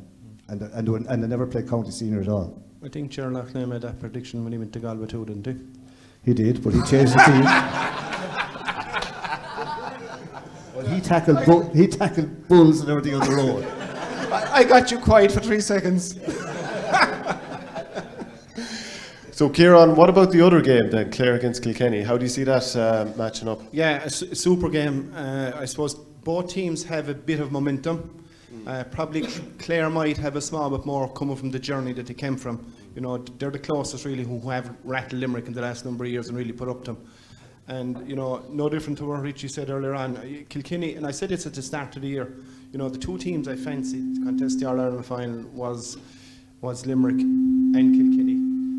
I didn't fall into the group of Waterford or Corks. I just felt Kilkenny, you know, there were serious dark horses. They've come to terms with the modern game, and they had to because they were lacking back a small little bit, even though it might be against Brian Cody's better judgment. But, you know, it's working for them, and, you know, there's a huge game in them. And when you look at their set of 6 forwards, you know, their 6 forwards are possibly better than Clare's 6 forwards. And for that reason, I'm probably giving them the back. Just on forward, Cyril, Richie Hogan back in the 26. This is only his second time this year to be back in the squad. I think we probably all want to see him finish his career on the pitch, and he could have a big say tomorrow evening. Yeah, he played a few league games there later before the championship started down there. Like, and I look at, he's still a very good hurler, and he has the wrist to worry anyone. When you look at the Wexford game against Clare, like Clare were probably had played so well against Limerick. It was bound to be flat for a while, but like Wexford lost Rory O'Connor, who's Wexford's Tony Kelly. They lost to 2 Recks, Shane Reck and Damien Reck, and Reck was doing fairly well on Tony Kelly. You see, they lost 3 players. I know they'd have subs, but they wouldn't be the same quality as them 3 guys. I saw the 2 Recks playing Galway below in Pearse Stadium. Liam Ryan was injured. They were in the full back line. They hurled, who I rate very highly, they hurled Conor Whelan up the pitch. Didn't give a puck. Out in front, took every ball. Now, I rate Conor Whelan very highly. He's a hard man to mark. God almighty, this Reck is small, but he just left him for dead. Now, they were gone off the team, but Clare were coming with great momentum. And like you talked there about Aidan McCarthy, going well again, very good hurler, would have been on the team, got injured. You know, they have the guys coming off the bench, like Tony Kelly is supreme. You know, he's unreal, but he has been that way for a good while. Shane O'Donnell and, you know, Peter Duggan coming back in. I thought they made a slight mistake the last day, you know, playing Limerick. After about 25 minutes, they maybe should have put in Ciaran O'Donnell full forward and without Peter Duggan wing forward. Just change a little bit. I think to be more wise the next time if it ever happened around again, just to shake it up a small bit. But like, it's Clare having a great year. They're the dark horses of the championship, really. Like, you know, they might just get through, but I find it very hard to go against Kilkenny because I know in my county we get it very hard to beat them. We'd nearly want to be going out the gate before we'd be sure of beating them because 9 times out of 10 they'd beat us. Like, and I remember in my time they had an old Skehan playing in goals, and I can guarantee you one thing, he was a great goalie, but by Jesus against Galway he was usually brilliant altogether, unreal. Having a super game this year for Clare, and there isn't a whole pile said about him, and he held Conor McDonald scoreless the last as the full back. I can't think of his name. Conor Cleary. Yeah, nice and quietly doing his job, doing his business, and you know, and that's the type of player you to look out for. You know, not too many full backs hold Conor McDonald scoreless. Yeah, you're right. He's coming from the football world, and we've had the very same. Dahi Burke. I keep saying about Cleary and Burke. I know Cleary well from college and UCG. They're able to play full back without a hurl. They don't need a hurl. They're able to tight, they know how to tackle, the body tackles, get the hands in. And you might laugh at me. If you watch Dahi Burke, he doesn't, like, it's the tackling, he's in the right position. Cleary's the same. Sure, Cleary's like a lobster all around you. He's covering you here, he's holding you there, he's, you know, and kind of getting away with it the whole time, kind of maul you, but very effective, you know. I remember saying to a Clare selector, I won't mention his name now, that there's a lad in college you should be playing with called Conor Cleary. You know what he said to me? Oh, he said he can't run backwards. Jesus, I said, sure, he won't be running backwards. What the fuck are you doing? That's the truth. But Clare, to be fair, I think, you know, they've made a huge statement. You know, I don't think the championship would be as good as it is, only that they're after coming to the party and, you know, coming through so many serious games. And, you know, they'll be dangerous. But I just fancy Kilkenny. I think there's a big game in Kilkenny. Who would you be more worried about meeting in the final if Limerick do get to the final? Limerick aren't worried about anyone. Was that question for me or something? Admit the truth, you don't care who's in the final, as long as you're in it. And you're right. Funny enough, in 2018 actually, Clare were having a great year and Galway beat him in the semi-final. And my thinking that back then was, you know, if Clare got there, they'd probably give Limerick a better game. And, you know, but looking at the two teams this year, obviously Clare will come again. And, you know, Kilkenny want to put the record right. What they did 2 or 3 years ago, they're capable of doing it again. So either way, myself personally, I don't really mind who comes. Look at it, deep down, they won't admit it. Kilkenny and Clare would love Galway to take Limerick out of the way because they'd figured they'd have a hand here on Ireland. There's no doubt about that. Like the All-Ireland Tipperary one in 2019, basically. Yeah. We'll take it. We'll definitely. We would certainly vote any sort of a win and do But it. they have a nice minor team down. You're backing us. Are you backing us? I've been very impressed with the minor championship this year. I've been lucky enough to see most of the matches. And like, they are a bit young, they're under 17, they look a bit different, you know, not as physical. But Jesus, some of the hurling is unreal. And it's played with such a, how would you say, a freedom or kind of innocence, whatever you want to call it. It's lovely to see, like, lads with the skill, the score, catching, like, but both Offaly and Tip, from the beginning, like, you know, have improved. Like, Tip the first night against Clare were kind of lucky enough, you know, they have improved. Offaly gone from strength to strength, and I suppose you're going to see the biggest crowd ever, I'd say, at a minor final below Nolan Power. Can I just ask you, Cyril, how much hurling do you consume per week? Well, I have two passions in life. I have hurling, and I suppose I have horse racing. Now, the horse race will be based in the flat, and, you know, but the hurling will be first. I'd cover all the matches I could. I love to see young lads coming through, trying to make county teams.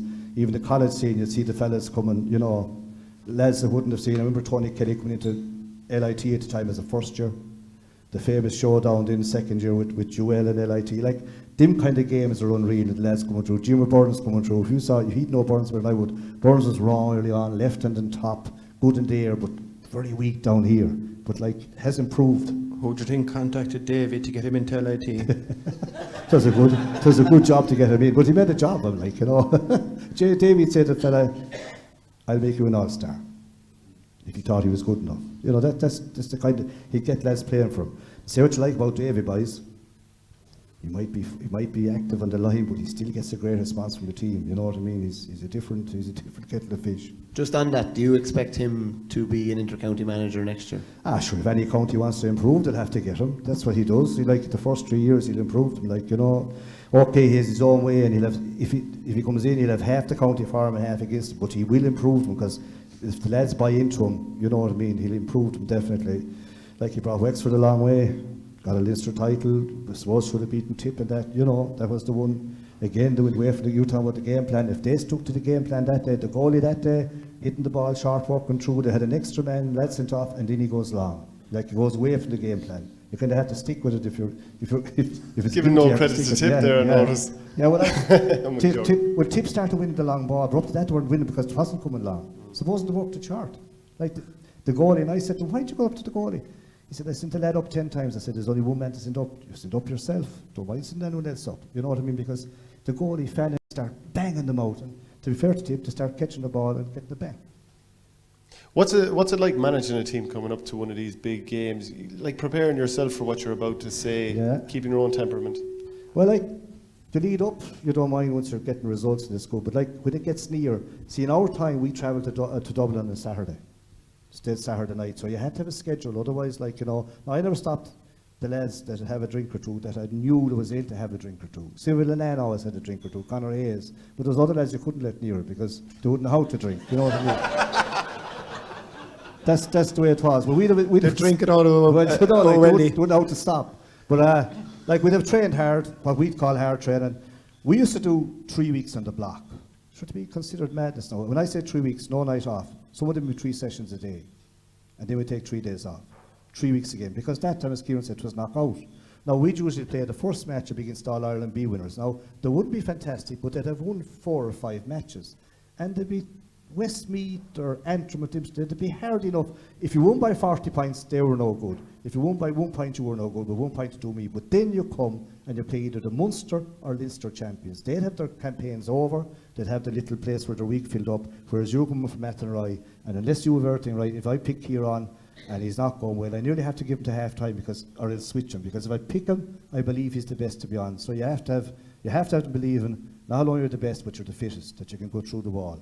And if you lose, which we often did, you come home, you're very sorry, and you have about 10 to 12,000 people tell you how to do it. But the point is, you have to wait till the following year. I would love to be involved, not like with a Galway team now, that you get the chances. Yeah, what satisfies you as a manager? I'm only trying to think what fulfills you as a manager, because I've been involved in a few teams, and there is times when you get some bit of satisfaction. What satisfies you, or what satisfaction did you feel when you're as a manager? When you won, but it wasn't the winning. I tell you what satisfied me, but was, as you say, improving hurling, but improving as people. I love to see lads getting on well afterwards. Now, I had lads that weren't going to college that time. Everyone's going to college now. And I will admit, we had an odd engineer, an odd teacher, with most other lads. I remember bringing them back to Connemara for a weekend's training. And I made them all drive back. And we had buses back there for the training. We had a big meal on the Friday night. We're up Saturday morning early. The thought wouldn't be that early, 6:30, down to a field. It was a hay field that we trained in, no hurling. That was the first session. Back up, breakfast, the whole lot. But in the evening, in a room like this overlooking the courtyard, I said, look out there, lads.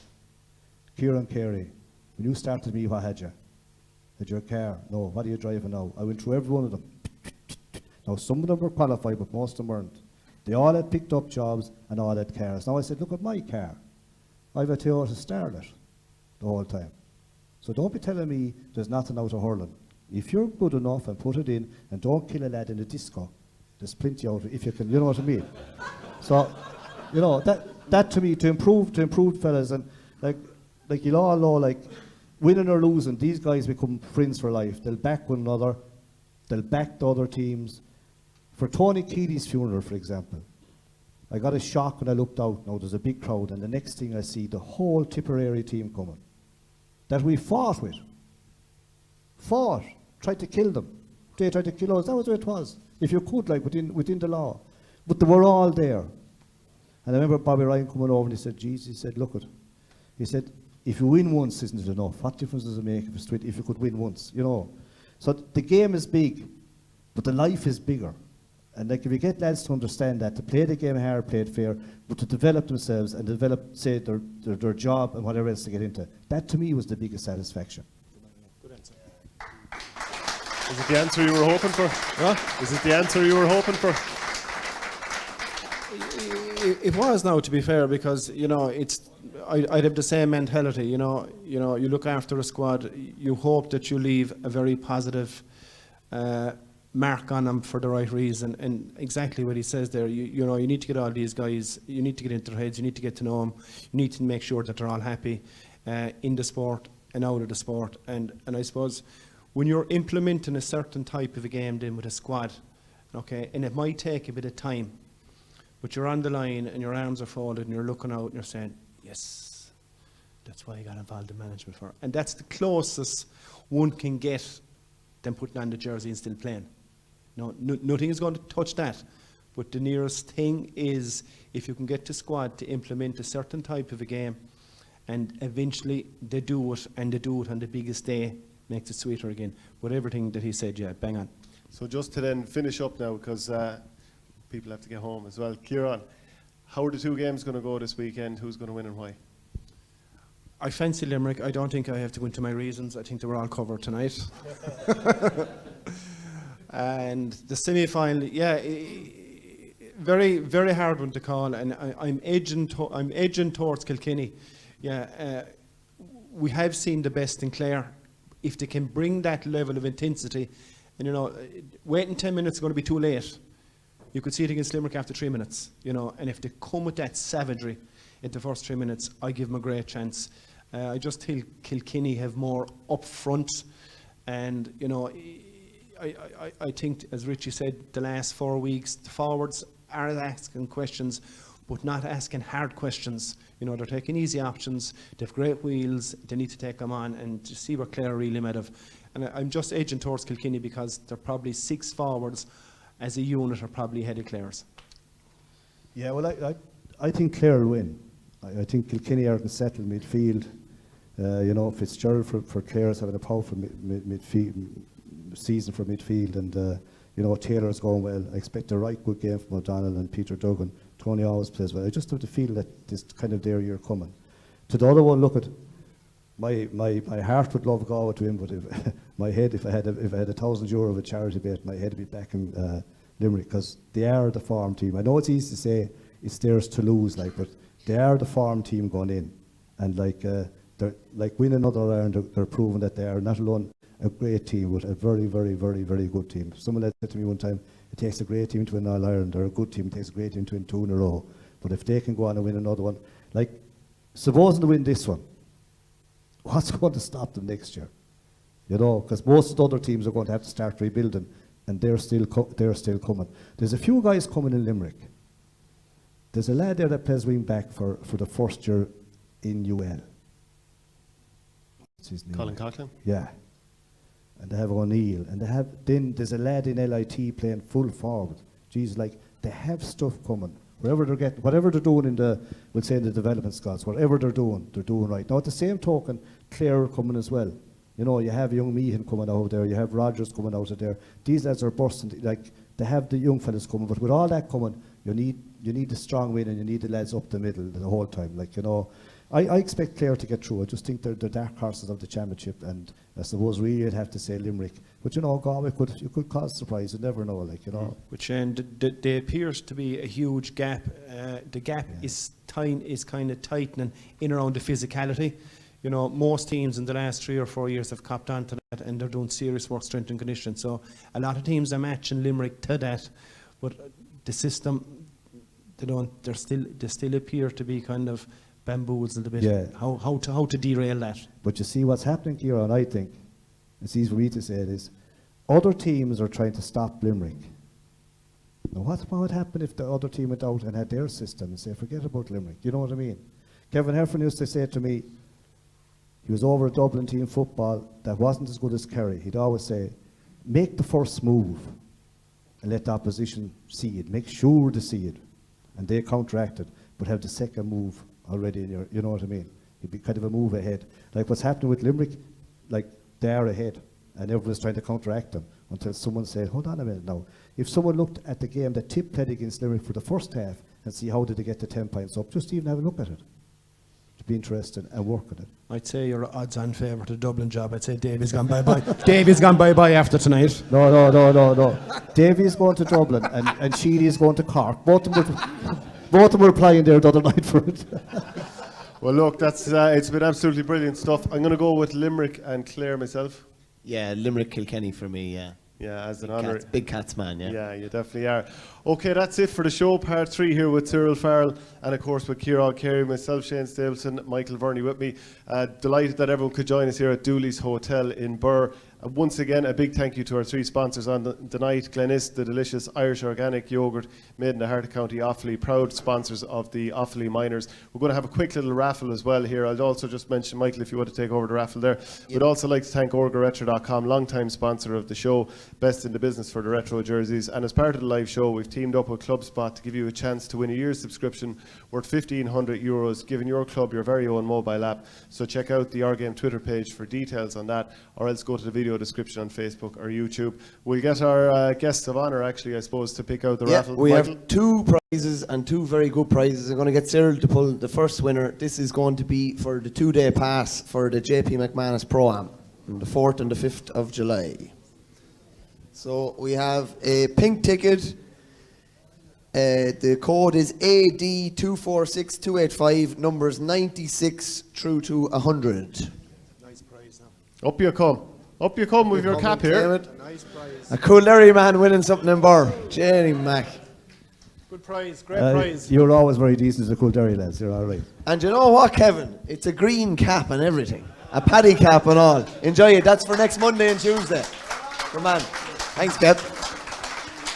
And Ciaran, we'll get you to pull the other one. And Kevin, just in case it's Monday, watch out for my brother Sean. He's playing in it. This is for an Arga Retro jersey of your choice. Another pink ticket. Different number completely. Number 276 through to 280. Richie. Same family. Fix, Richie. Richie Power has Richie Power. Shady man. We all know it's not unusual for the organisers of the show to win the raffle. Hey, there's a lovely Tipperary jersey down there if you want to. Get him a Tip jersey. Richie, David will have any jersey of your choice there just when we finish up.